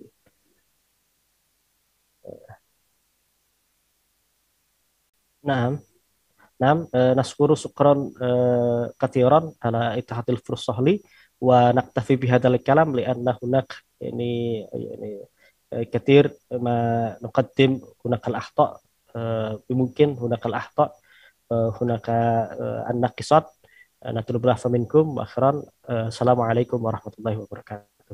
Waalaikumsalam warahmatullahi wabarakatuh. Syukran jazilan Ustaz Muhammad Nur Khalis على التقديم الجيد، وهذه معرفة جديدة ربما على متعلم اللغة العربية. هل هناك السؤال من المستمعين أو التعليقات؟ ممكن إن لم يوجد لي أسئلة بسيطة أستاذ. نعم هكذا. تفضل نعم. أستاذ. هل ممكن أن نقول هذه التعليم المقلوب ب blended learning أو المزج بين الطريقين؟ نعم يعني التعليم المطلوب من أنواع blended learning ربما أونلاين وأوفلاين أو ما رأيكم أستاذ؟ نعم يعني أو نجمع بين التعليم المتزامن وغير المتزامن عبر الإنترنت خارج الفصل وداخل الفصل مثلا. نجمع بين خارج الفصل وداخل الفصل هكذا. أي التعليم المتزامن والتعليم غير متزامن. طيب شكرا أستاذ. إذن هذا فكرة جديدة لنا. ممكن عند التعليم خارج الفصل ممكن أن نستخدم كما ألقاه بروفيسور دكتور محمد عبد. Thank you for your time. It's a great presentation. And then the next presenter, I will welcome Dr. Pradhan Mahbub Ibnu Siraj from American International University, Bangladesh. He is an assistant professor in the Department of English at American International University, Bangladesh. And he completed his philosophy doctor in teaching English as a second language at the University of Technology, Malaysia. And then he completed his Master of Art in ELT and Applied Linguistics at the University of Dhaka. Then allow me to welcome you, Dr. Pradhan Mahbub Ibnu Siraj, to present the materials. The stage is yours.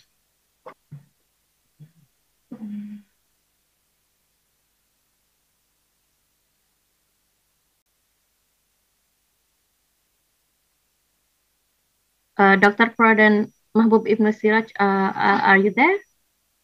Are you with us? Yeah, I'm seeing you. You are with us. Are you ready for the presentation? The time is yours.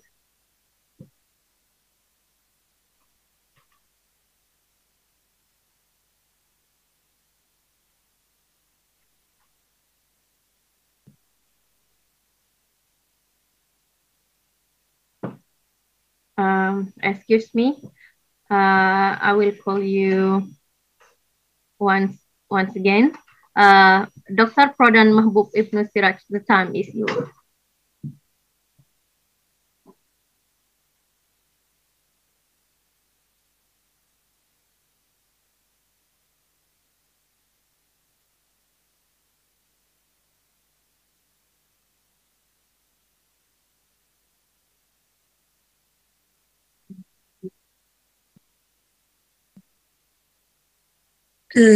Just give me some time. Thank you very much. Yeah. Take your time. Good evening from Bangladesh. Thank you very much for inviting me to this conference, Annual International Conference on Islamic and Multidisciplinary Studies. I would like to give a special thanks to Dr. Mutmaina, who inspired me to talk about something else. Basically, I would like to talk about research and networking, especially where very beginners, freshers in the sense, how they could get benefit through. Can you see my screen right now? Yeah. Okay, just wait a bit.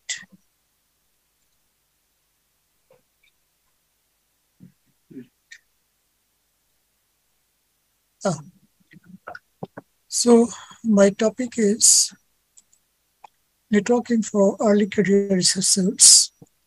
This is my designation. I'm Associate Professor in the Department of English at American International University, Bangladesh. Am I clearly audible? Hello? Yeah, all the things are clear. Okay, thank you very much. You can start your presentation.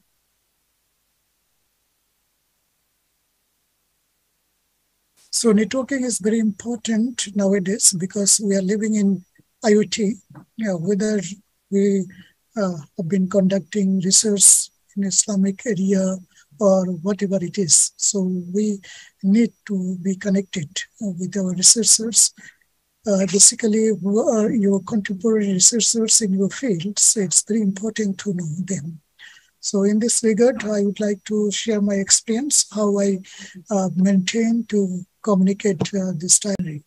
Okay, so you can come across the researchers within your field and outside your fields, for sharing your knowledge or gathering knowledge from the other sides. Okay, these are the main purpose of networking. So what are the functions? As I have already told that we are living in IoT, Internet of Things. So nothing is out of reach nowadays through internet or through maintaining different digital platforms. Actually, the platforms I would like to talk today, these are basically for researchers. Researchers could easily maintain these platforms for different purposes, like they can maintain their online database, online biography over there. They can compile their research works within these platforms and maintain a community within his or her professions, or his or her research areas, and even beyond his or her research areas. So these are very important issues for maintaining these digital platforms. So what are the things, why this networking are important to us? It's very important to exchange your ideas, interdisciplinary. It also helps you to foster your creativity, because whenever you see that new idea in your research area, so you can easily grab these opportunities and you can start a new research on this. So it will help you to foster your creativity. Next, you can come across new methodologies from different disciplines. That in your research you are used to with maintaining. Hello. Okay, so you can easily come across different types of methodologies to conduct different types of research within your fields. You can also update your online presence. You can come across new knowledge. You can come across to create new knowledge too. Most important thing is that you can get a chance to disseminate your knowledge. So now, there are some other issues for maintaining these digital platforms. First one is this digital networking or social media, they will provide you some metrics. Metrics on, you can also see the comments of the other people. You can also reply to the comments. So you can also see how many people download your research works. So everything they will within your digital platform that you can see within a few minutes. So through these platforms, what you actually gain? You will gain to connect new connections. Those are those who are not known to you. You may have a lot of useful resources that you can use for your further research. You can also come across funding opportunities. You can also be invited to be reviewers or the members of editorial boards, or sometimes keynote speakers at different seminars or conferences. And finally, activities you have attended, you have participated, they also give this for your options, then academia, aloof frontiers. So these are the most common platforms for researchers to maintain their networking. Besides this, there are some fews. Okay. And you can see here that LinkedIn and Twitter, like Facebook, there are some other issues. I mean, it may say that there are so many other people can be connected, but except these three, Twitter, LinkedIn, Facebook, other digital platforms, these are for truly researchers. So you can, as a researcher, you can maintain this. How can you maintain, and what are the benefits these platforms will give? I will illustrate this one through my profiles. So look at first worksheet. Distinct ID. This ID is called worksheet. It consists of 16 members. So worksheet is it also like DOI. Okay, I think you know DOI, digital object identifier. These are for your article. So article have these types of unique number, and this unique number also is also available for worksheet for you. So this worksheet ID, it's basically academic publishing workflow.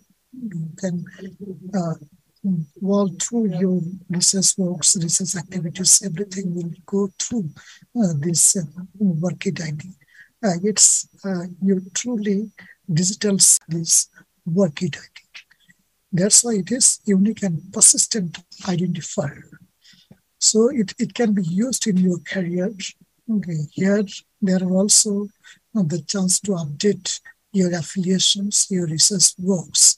It works like a metadata. I mean, everything regarding your research activities will be within this worksheet. So this worksheet is truly like a CV or resume in a short, but CV in details. So worksheet will provide you detailed information.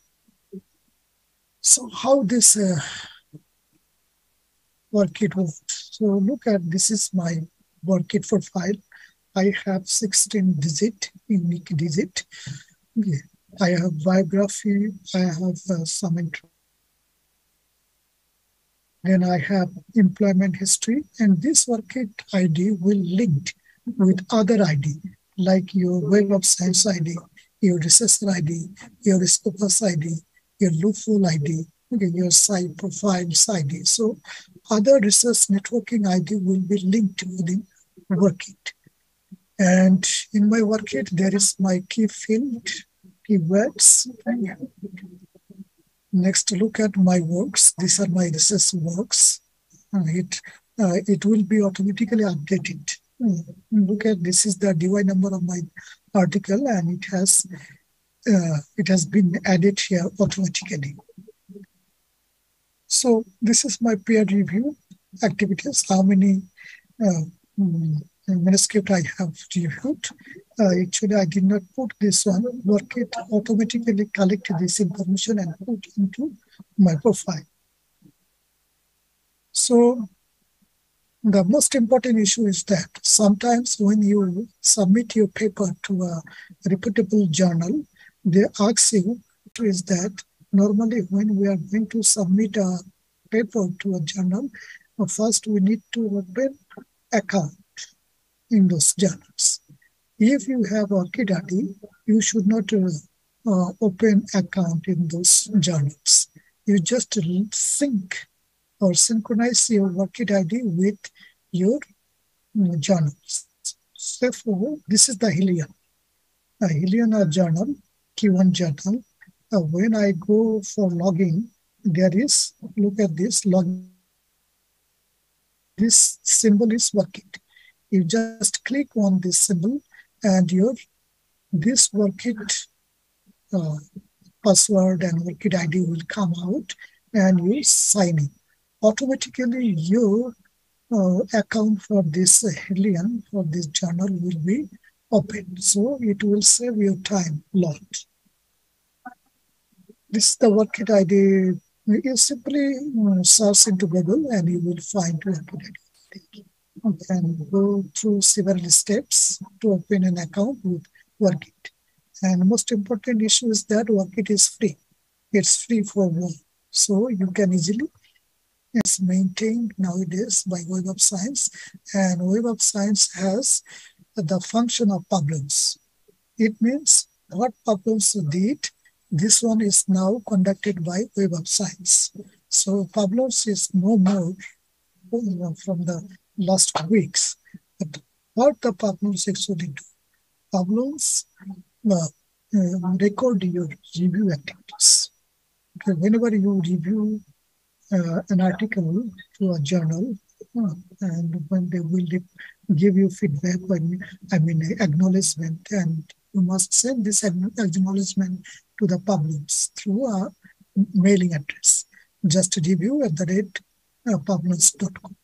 You send, and they will automatically add your activities into your Publics profile. So this is very,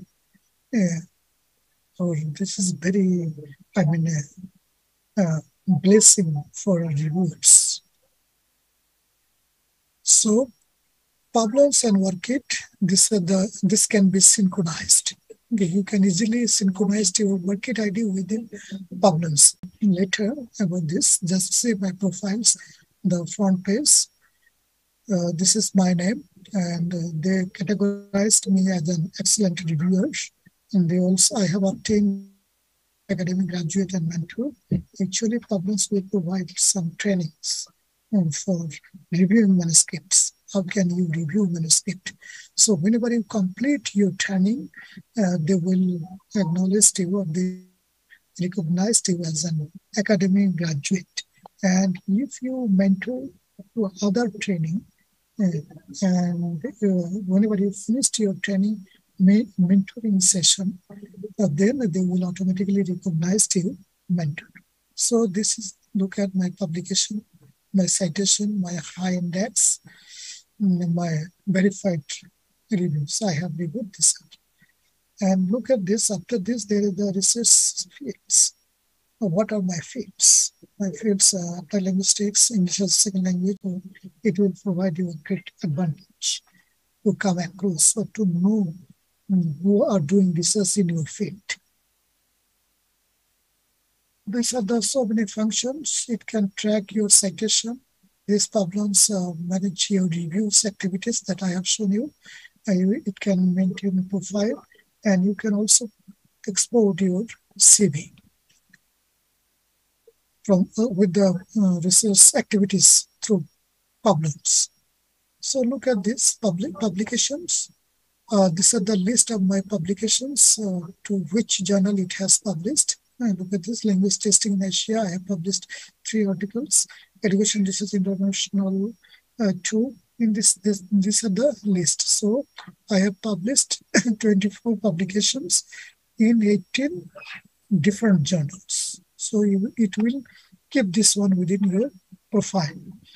Next, reviewed records. Look at in Education Research International, I have reviewed 43 manuscripts. Frontiers, I have reviewed 16. Alien 11, Frontiers in Education 14. So I have reviewed 186 for 41 different journals. So in this way, you can keep your track. So this is the metrics I have reviewed. So these are the record of this. And look at this. Pardon me, just Yes. a reminder, your time. Yeah, how many minutes? It's done. It's almost okay. So I just give these examples. There are so many digital platforms. So through this, we can maintain our digital CV. So I just go through. You can find top researcher in your field. You can find top researcher in your country. You can find top researcher at your university or from your university. You can find top reviewers in your field. I have also mentioned. And there are the several issues you can search. It means as many times you try to explore, you will explore so many things. So next one is ResearchGate. Less or more you know ResearchGate. I just skip reading your papers. Okay, so many issues over there.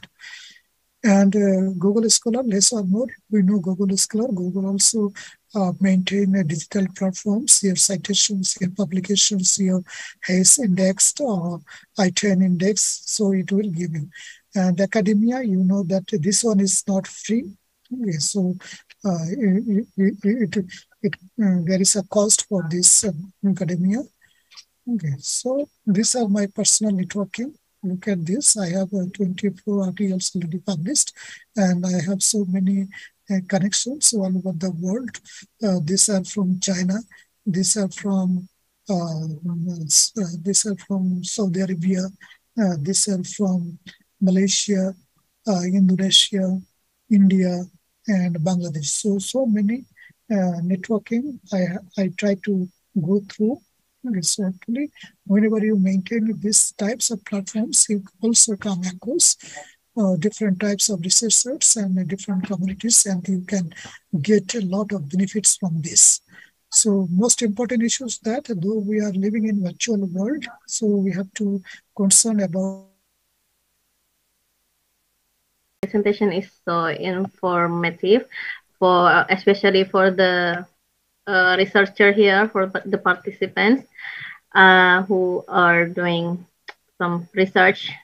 You can join with some with those social media, and then a lot of digital platforms such Orchid, Poplan, Academia, Orchid, and Google Scholar, and etc. If you guys have any question to ask, we are very welcome. Yes, do you have any questions? Yes, yeah. Is there any questions?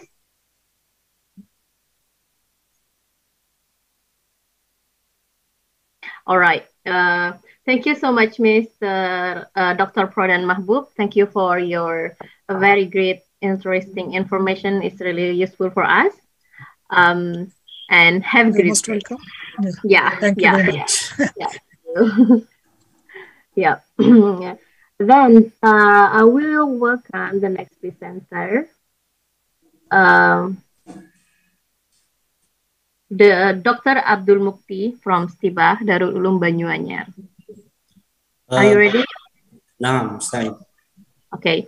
And the next host, I will give all my. طيب شكرا كثير. السلام عليكم ورحمة الله وبركاته. بسم الله والحمد لله والصلاة والسلام على رسول الله وعلى آله وصحبه ومن اتبع هداه إلى يوم القيامة. وبعد، معالي المحاضرين والمتحدثين والكرماء الشرفاء وفضيلة رئيسة الجلسة، معكم عبد المقيت من جامعة دار العلوم بanyuanyar الإسلامية بمكاسان.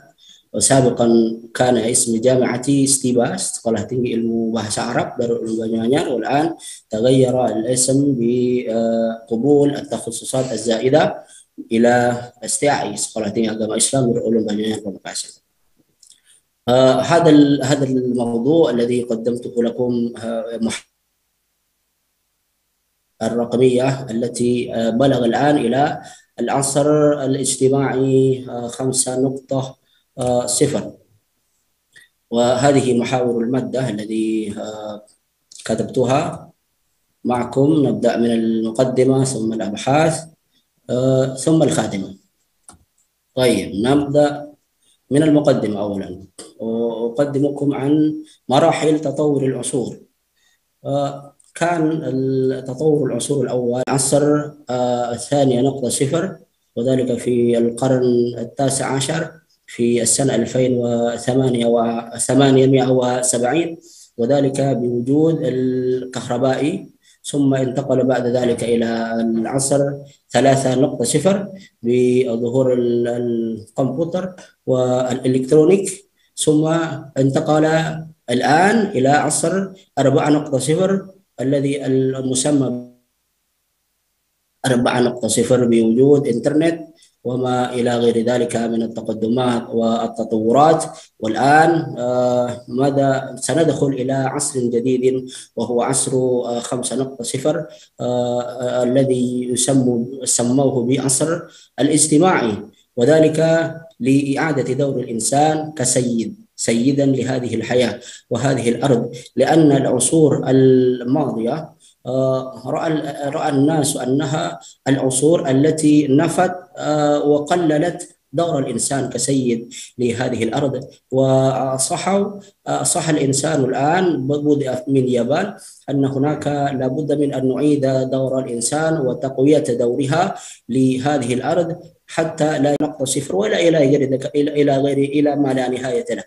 ثم نريد أن نخبركم في المقدمة عن التزامات الثلاثة للجامعة، والتزامات الثلاثة للجامعة الذي نعبره بتريدارما perguruan tinggi. هناك التعليم والتربية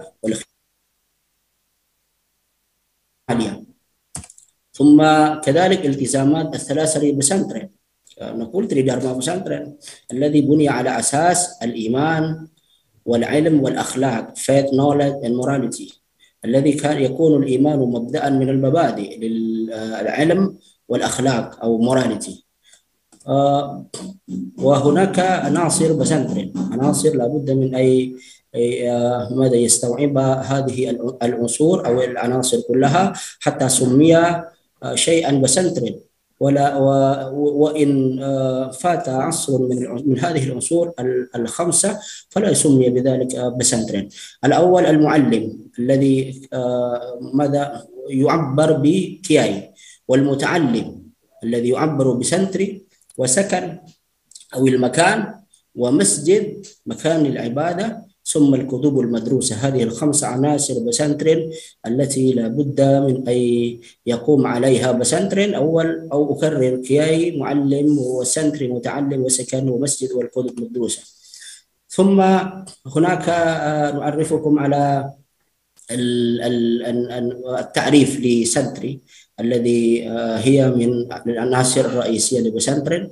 هذا التعريف قدمته لكم، وهذا التعريف موجود في معهد سيروجيري وهو من أسن المعاهد الإسلامية بإندونيسيا. وبسنترين هو مصطلح خاص لإندونيسيا لم يكن لغيره. أما في غير بلاد الإندونيسي نعرف هناك المعاهد، لكن في هذا البلاد سمي وعبر هذا المعهد بسنترين، والسنتري هو الذي سكن فيه. السنتري كما عبره أكبر المعاهد أو أسن المعاهد هو بشاهد حاله، وهو من يعتصم بحبل الله المتين ويتبع سنة الرسول الأمين صلى الله عليه وسلم ولا يميل يمنة ولا يسرة في كل وقت وحين. هذا معناه بالسيرة والحقيقة، لا يبدل ولا يغير قديما وحديثا، والله تعالى أعلم بنفس الأمر وحقيقة الحال. أظن أنه واضح على أن سنتري لابد من أن يقوم على المبادئ. الأول مبدأ حبل الله المتين، اعتصام بحبل الله، ثم المبدأ الثاني اتباع بسنة رسول الله، ثم المبدأ الثالث هي له الرؤية مستقيم، الرؤية والطريق المستقيم، لا يميل يمنة ولا يسرة، لأن له اعتصام بحبل الله والاتباع بسنة رسول الله. الأول نبدأ من مصطلح التجديد. التجديد هو مصطلح جاء من حديث رسول الله صلى الله عليه وسلم الذي رواه أبو داود عن أبي هريرة رضي الله عنه قال: قال رسول الله: إن الله يبعث لهذه الأمة على رأس كل 100 سنة من يجدد لها دينها. هذا الحديث صحيح وصححه أبو داود وصححه السخاوي وغيره من المحدثين والمتحققين. فلذلك هذا المصطلح مصطلح ديني، مصطلح نبوي، مصطلح توقيفي سمعي، ليس مصطلحا اجتهاديا. هذا الذي لابد من أن نتفق عليه، لأن هناك الكلام والتعبيرات المتعلقة بالتجديد لكنه لم ندري من أين نشأته ومن أين من أين مبدأه. والآن نقدمكم أن مصطلح التجديد هذا مصطلح نبوي شريف وديني. ثم بعد ذلك كان هذا التجديد رحمة من الأمة، رحمة من الله لهذه الأمة، إذ بالتجديد استطاعت الأمة أن تلبي وأن تجيب تقدم العصور وتطوره إلى حد ما، لأن التجديد يعطي للأمة وسعة للحوار والكلام والانسجام مع العصور أو الأحداث والوقائع. لذلك عرف التاريخ الإسلامي كما كتبه الدكتور يوسف القرضاوي في الفقه الإسلامي بين الأصالة والتجديد، هناك الرجال المشهورون بأنهم مجددون، منهم عمر بن عبد العزيز والإمام الشافعي محمد بن إدريس وأبو الحسن الأشعري وأبو بكر الباقلاني وأبو حامد الغزالي وابن دقيق العيد وغيرهم. ولم ينتهي هؤلاء المجددون، لم ينتهي هؤلاء المجددون. لماذا؟ لأن التجديد لم يتوقف ولا ينتهي كما عبره حديث ذكرته سابقا. لكن كيف نجدد؟ وما معنى التجديد؟ للتجديد أمور لا بد من أن يقتضى عليها، لا بد من أن يقوم عليها هذه الأمور حتى صلح تعبير التجديد، أو حتى صح تعبير التجديد تجديدا. لا بد من أن يعتمد وأن يقوم على هذه الأمور. الأول التجديد لا بد أن يحتفظ بجوهر البناء القديم والإبقاء على طابعه وخصائصه، بل إبرازه والعناية به.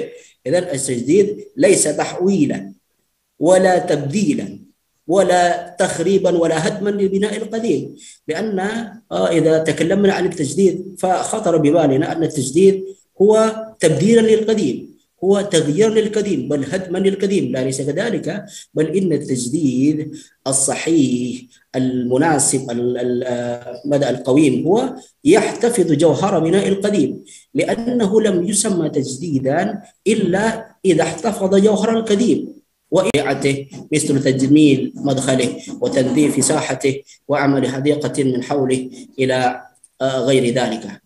ولبسنترن هناك قاعدة مشهورة معروفة قديما وحديثا، وهو المحافظة على القديم الصالح والأخذ بالجديد الأصلح.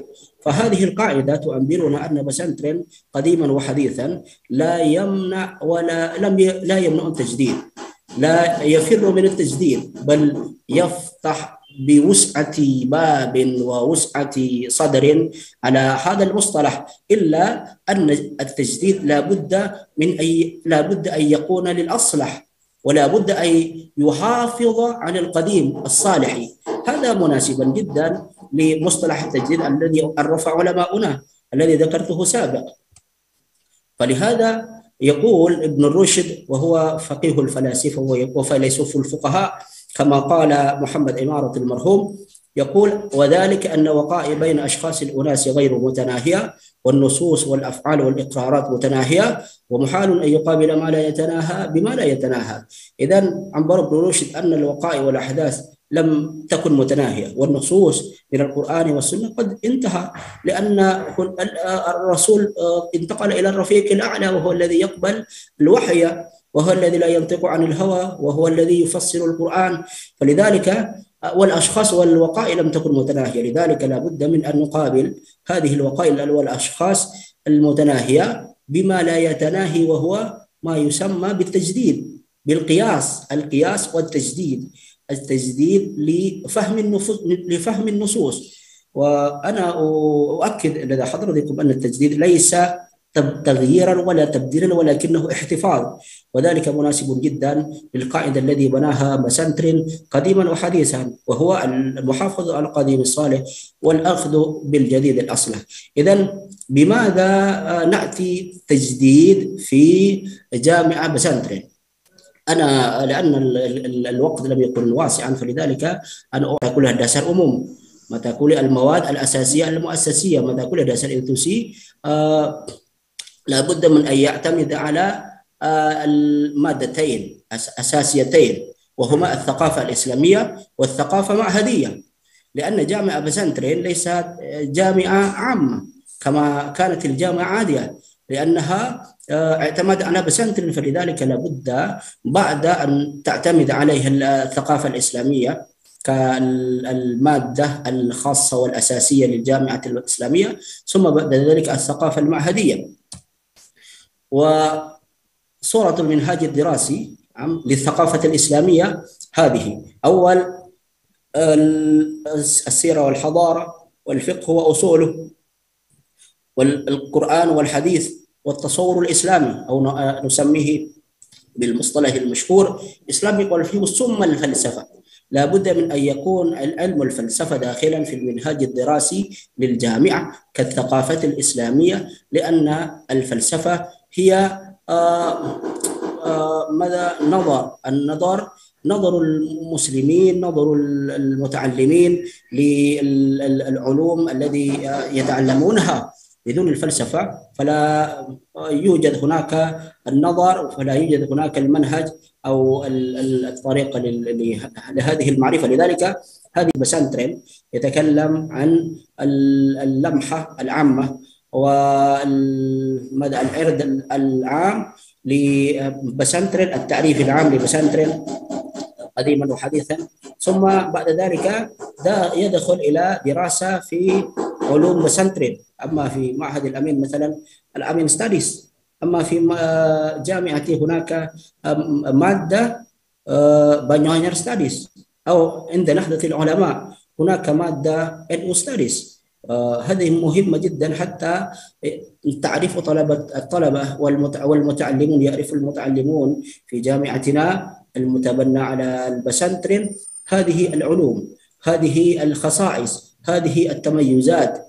وثم بعد ذلك بسنترين برينر، تجارة بسنترين. هذه الثلاثة هي من أركان أو محتوى للثقافة المعهدية. هذا هو الذي استطعت إلقاءها. إذا نريد أن نقول لحضرتكم وأمامكم في هذه الجلسة أولا على ضرورة تجديد جامعة بسنترين المعتمدة على بسنترين، والتجديد في أي مكان أو في أي استطعت إلقائها في هذه الجلسة. أظن الوقت قد وصل، وأعتذر على كل الأخطاء والهفوات التي لا تليق بمقامكم العالي، وأشكركم جميعا رئيس الجلسة والمحاضرين. ثم السلام عليكم ورحمة الله وبركاته. وعليكم السلام ورحمة الله وبركاته. شكرا جزيلا على تقديم الدكتور عبد المقيت، التقديم الجيد. إذا النقطة المهمة أن التجديد ليس تبديل يا أستاذ، ليس تبديل. تمام. طيب. لا، والتجديد أن يقوم بمبادئ معين. طبعا من المستمعين هل هناك الأسئلة إلى الأستاذ عبد المقيت عن التجديد في جامعة pesantren؟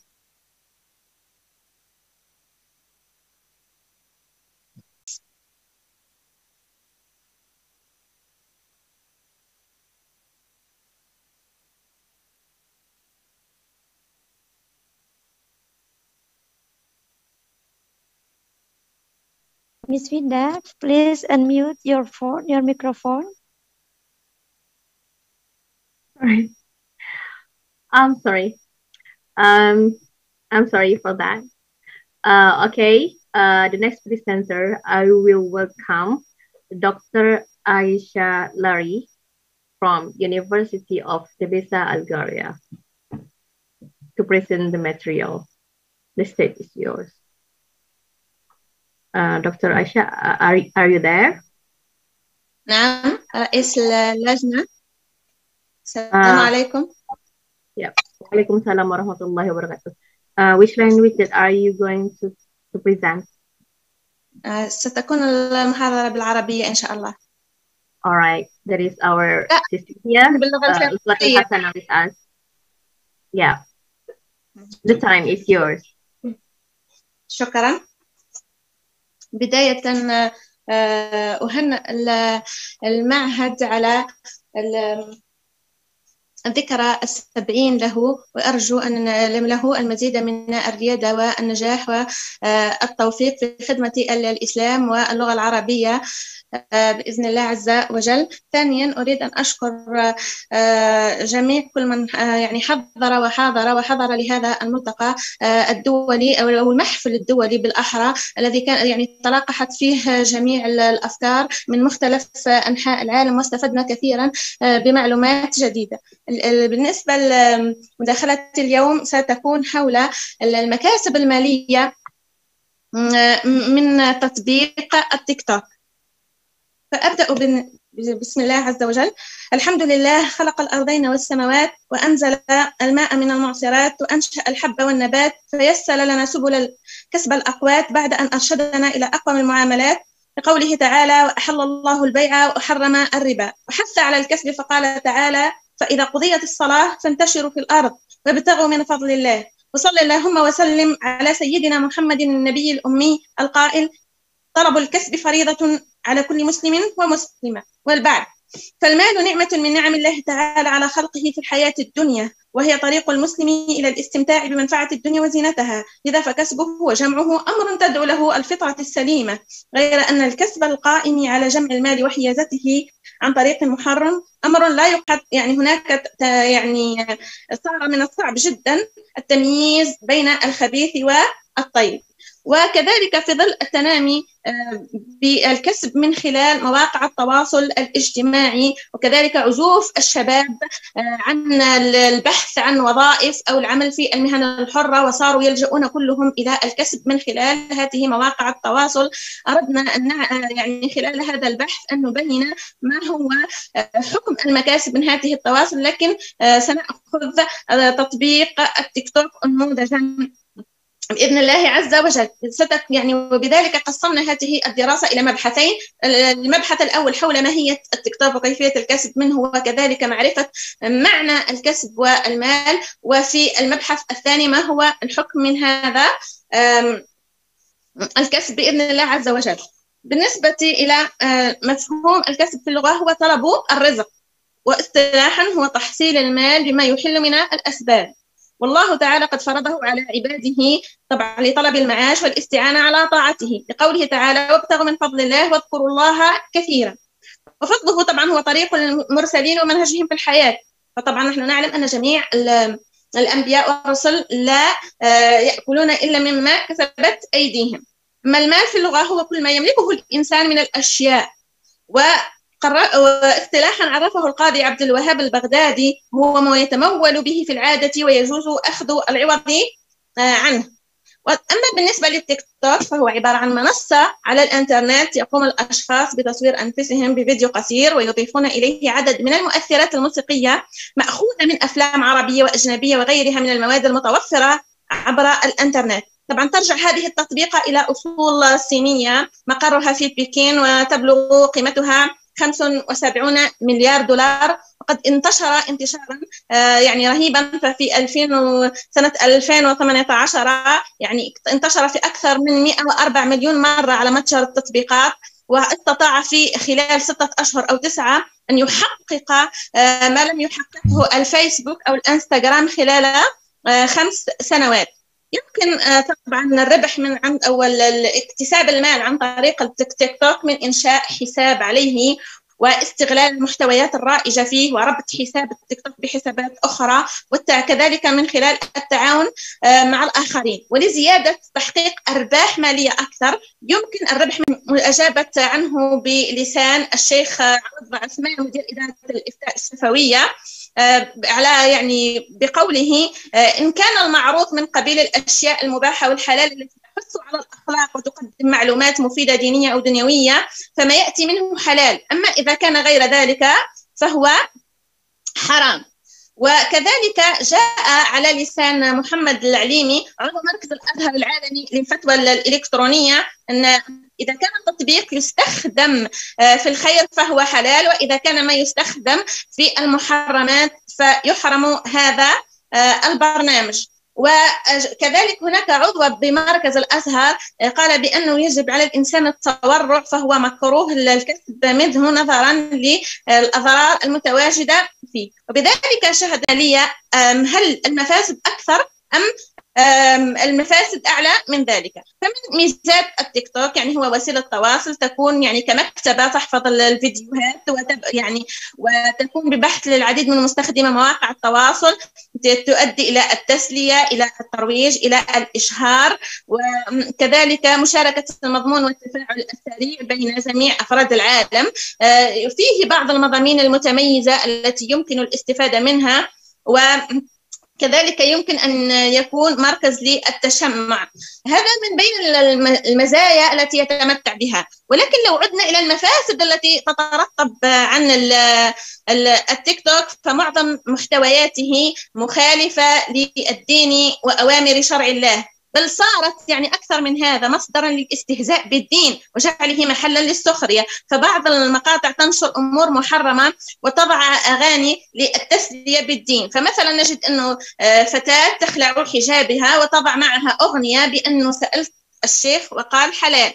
يعني وكل هذا يعني أمر محرم لقوله تعالى: وذر الذين اتخذوا دينهم لعبا ولهوا إلى الوفاة، مثل تحدي رقصة كيكي، وهي يعني رقصة خارج يعني السيارة أثناء سيرها، مما سبب الموت لأكثر من 40 شخص بسبب هذا. يعني وأي مزحة هذه أو تحدي يؤدي بالإنسان إلى التهلكة. والله تعالى يقول في كتابه: من قتل نفسا فكأنما قتل الناس جميعا. ومن بين أضراره الدعوة يعني إلى العري وإظهار العورات، التخلي عن الحياء، كثرة الفواحش والإيحاءات الجنسية، وإباحة الرقص يعني سواء في البيت أو في الشارع. هذا كله من أجل ماذا؟ من أجل كسب الشهرة، من أجل تحصيل نسبة مشاهدة. يعني فالنساء تتخلى عن عفتها، والمرء يتخلى عن مبادئه من أجل جمع لايكات. يعني وسبحان الله العظيم، ويترك بذلك مبدأه. النبي صلى الله عليه وسلم يقول: صنفان من أهل النار لم أرهما بعد، قوم معهم سيات كأذناب البقر يضربون الناس بها، ونساء كاسيات عاريات مميلات مائلات. لكن ما يحدث خاصة من سنة يعني بعد الكورونا، نجد أنه نسبة الكهولة تشجع هذه الفئة الشبابية على ما يقومون به. فالآباء صارت تتباهى برقص بناتها، وكذلك نجد الأزواج لا يمنعون ظهور زوجاتهم في أوضاع خادشة للحياة وغير أخلاقية. والنبي صلى الله عليه وسلم يقول: قد حرم الله ثلاثة، قد حرم عليهم الجنة: مدمن خمر، وعاق، والديوث الذي لا يقر على أهله الخبث. كما أنه يعتبر مضيعة للوقت والطاقة، فمستخدموه يعني يستخدمونه لساعات طويلة في متابعة أشياء يعني تافهة لا فائدة مرجوة منها. كذلك تعلم السخرية والاستهزاء بخلق الله تعالى لدرجة التنمر. والله تعالى يقول في كتابه الكريم: نهى عن التنمر ونهى عن الاستهزاء، فقال: يا أيها الذين آمنوا لا يسخر قوم من قوم عسى أن يكونوا خيرا منهم، التي يتمتع بها تطبيق التيك توك. ومن هنا يتبين أن المفاسد الناتجة عنه أكثر بكثير من مصالحه، مما يمس بمقاصد الشريعة الإسلامية الخمس: الدين والنفس والعقل والعرض والمال. فيجب على الإنسان أن يتورع ويتقي هذه الشبهات، وأن نربي في قلوبنا الورع، وأن المال الذي يأتي من ورائه مال فاسد، مال خبيث، ومكسب حرام. ووجب على الإنسان أن يتقي الله تعالى في مأكله، وأن يربي أبناءه وجسمه من حلال، وأن يبتعد عن كل ما يخالف الله تعالى. لأن معظم الناس تعتبر أن هذا أمر الكسب أمر عادي، لأنهم لا يعرفون أضرار الكسب الحرام وأضرار الكسب الحرام. أن معظم من المكاسب التي تأتي من التيك توك حرام، يقولون فهذا مانع يعني من التطور والتقدم للإسلام. بالعكس، الإسلام يشجع على كل ما هو مفيد، ويجب أن في ظل هذه التطورات التكنولوجية والرقمية يجب أن نسايرها، ولكن بشرط أن لا تكون مصادمة لشريعة الله سبحانه وتعالى، وكذلك أن تكون حافظة للهوية الإسلامية. لأن الأجيال هم ثروة الأمة، وبوعيها تزداد الأمة وعيا ورفعة، وتحصينهم بثوابت الثقافة القرآنية والأخلاق الفاضلة نبني جيلا متحملا لمسؤولياته، فلا تؤثر فيهم طبعا الأفكار العولمة، ولا تغريهم هذه الأموال، يعني لأن كلهم يبحثون عن الربح السريع والثراء ولو على حساب مبادئهم. لذلك يعني نوجه دعوة إلى الدول بحظر هذا التطبيق، لأنه كثرت مفاسده. لماذا؟ لأن هناك تطبيقات أخرى يعني يمكن الاستفادة منها، فيها مضار ولكن على الأقل نفعها أكثر، ليس كهذا يعني أخطاره أكثر من منافعه. ولي من أجل كما قلت يعني صيانة أجيالنا من محاولات الاختراق الثقافي والإعلامي. شكرا جزيلا على الدكتور عايشة على التقديم الجيد عن حكم الكسب من تيك توك. نعم دكتور، هكذا الموضوع. نعم هذا هو. هل هناك أريد أن أقدم تعليقات أو الأسئلة؟ طيب. نعم أنا أعتذر عن عدم تقديم برزنتيشن للعمل والله نظرا لظروف صحية، لكن أقوم أن أكون في هذا المحفل الدولي، وإن شاء الله في طبعات أخرى نقدم ما هو مميز، وآسفة جدا عن كل تقصير. لكن الممكن هناك الأسئلة من المحاضرين ربما. تفضل. السؤال.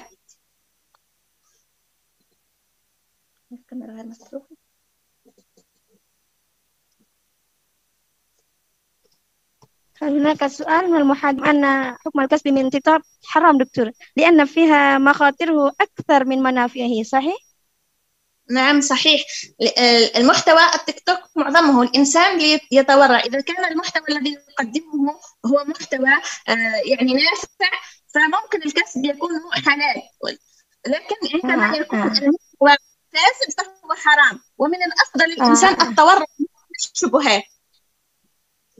طيب.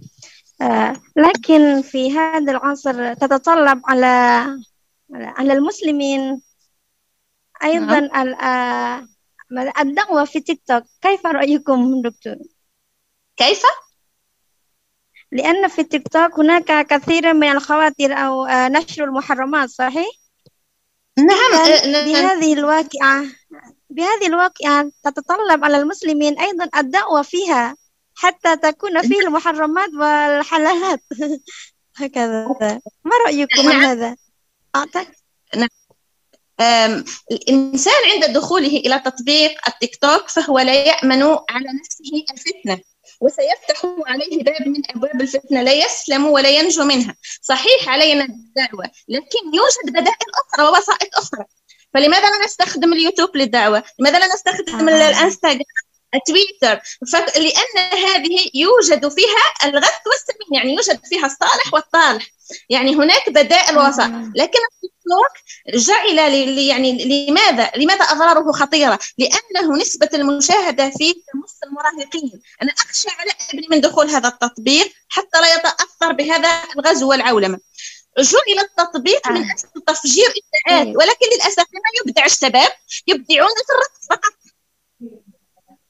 وصار هناك الفكرة جيدة لأني أنا بخبرتي نفسي أنا لم أدخل على تيك توك ابلكيشن، ولذا لم أعرف ما فيها، لكن أنا سمعت كذا.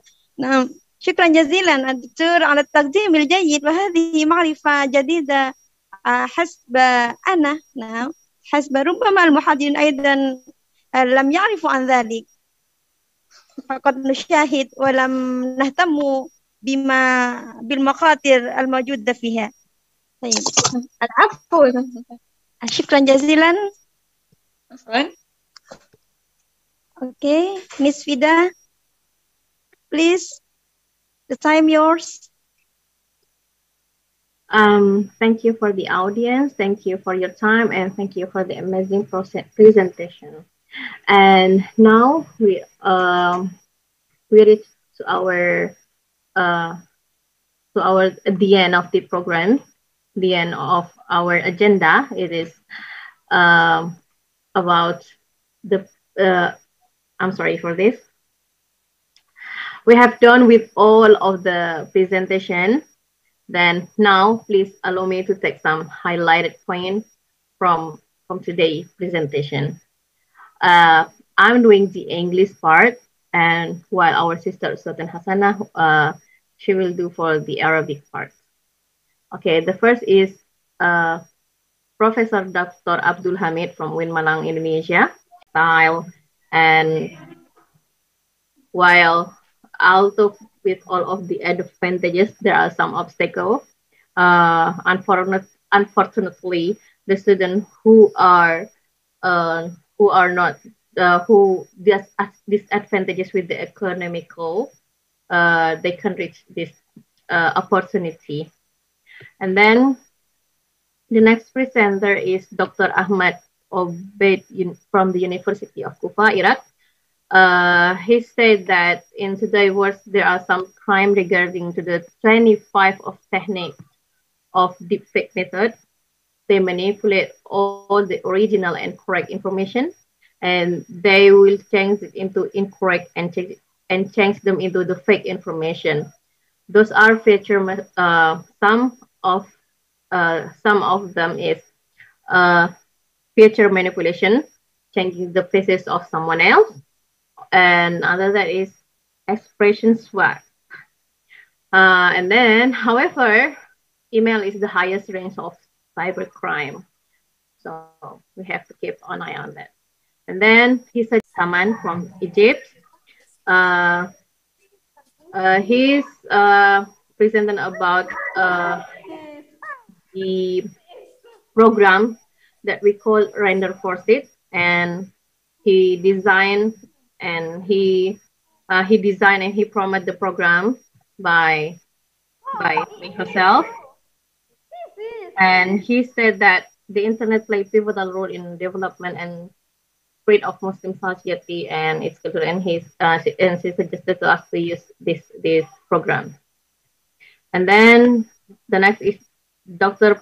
Prodan Mahbub Ibnu Siraj from America International University, Bangladesh. His topic about networking and connecting with other researchers. There are some benefits with this social media metric. Is a source of connection. Again, some helpful resources. We can find number of funding for our research and number of invitation to save, and then number of we can get some more summary will be delivered by our sister Uswatun Hasanah. The next from Dr. Abdul Mukid, right, Miss? Okay. دكتور عبد المقيت في إلقائه عن تصميم التكنولوجيا المطبق بالتعليم المقلوب أو بالتعليم الإلكتروني، هو قال أن التعليم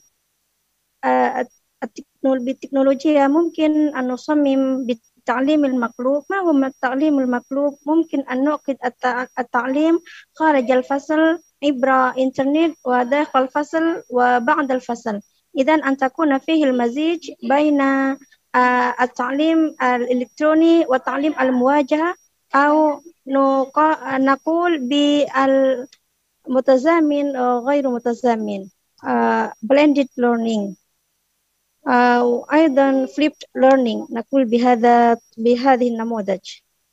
وبعدها ما ألقاه دكتور عيشلاري قال أن عن حكم الكسب من تيك توك، وقال أن الكسب الطيب هو المشروع الذي أمره الله، لكن في هذا العصر صعب لنا التمييز بين المشروع وبين المحروم وبين المحرمات، لأن المحرمات أو الحلال المشروع صعب لنا أن نجد الفرق بينهما، كما أنه قال عن تيك توك، وقال أن تيك توك أخطر من منافعه، أن مخاطره أكثر من منافعه. المثال أنه مخالف للدين، للاستهزاء، وأيضا لنشر المحرمات، وأيضا يؤدي إلى التهلكة. ولهذا لماذا لا نبتعد من الأشياء المخاطر؟ ممكن لأن مقاصده في مقاصد الشريعة أكثر مخاطره من منافعه. ثم وأخيرا عن التجديد في جامعة بسنترين، ألقاه دكتور عبد المقيت وقال أن التجديد في جامعة بسنترين تتطلب التجديد لأن في هذا العصر عصر الاصطناعية كما قال أن الإنسان كالسيد للأرض، ولكن علينا أن نحتفظ على الالتزامات الثلاثة لبسنترين. ما هو الالتزامات الثلاثة؟ وهي الإيمان، الأخلاق، والعلم. وأيضا هو قال أن التجديد ليس تبديل، ولكن أن يكون التجديد أن يقوم بمبادئ معين. طيب، هكذا ما أستطيع أن ألقي لكم. Isfida, syukran jazilan. All right, before we close our conference today, the operator asked to take some pictures for us. Could you open the camera?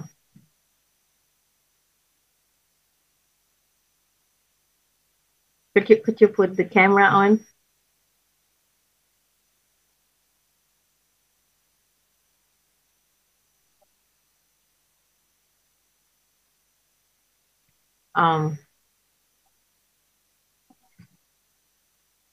Okay. دكتورة عائشة تفتح الشاشة عندك ونصور معا. نعم دكتور عبد المقيم. أشكرك. كيف حالك؟ الحمد لله، المادة مباركة مشكورة عندكم. Okay, maybe everyone get ready. Thank you very much for tonight. And our sister Uswatun Hasanah will close the program.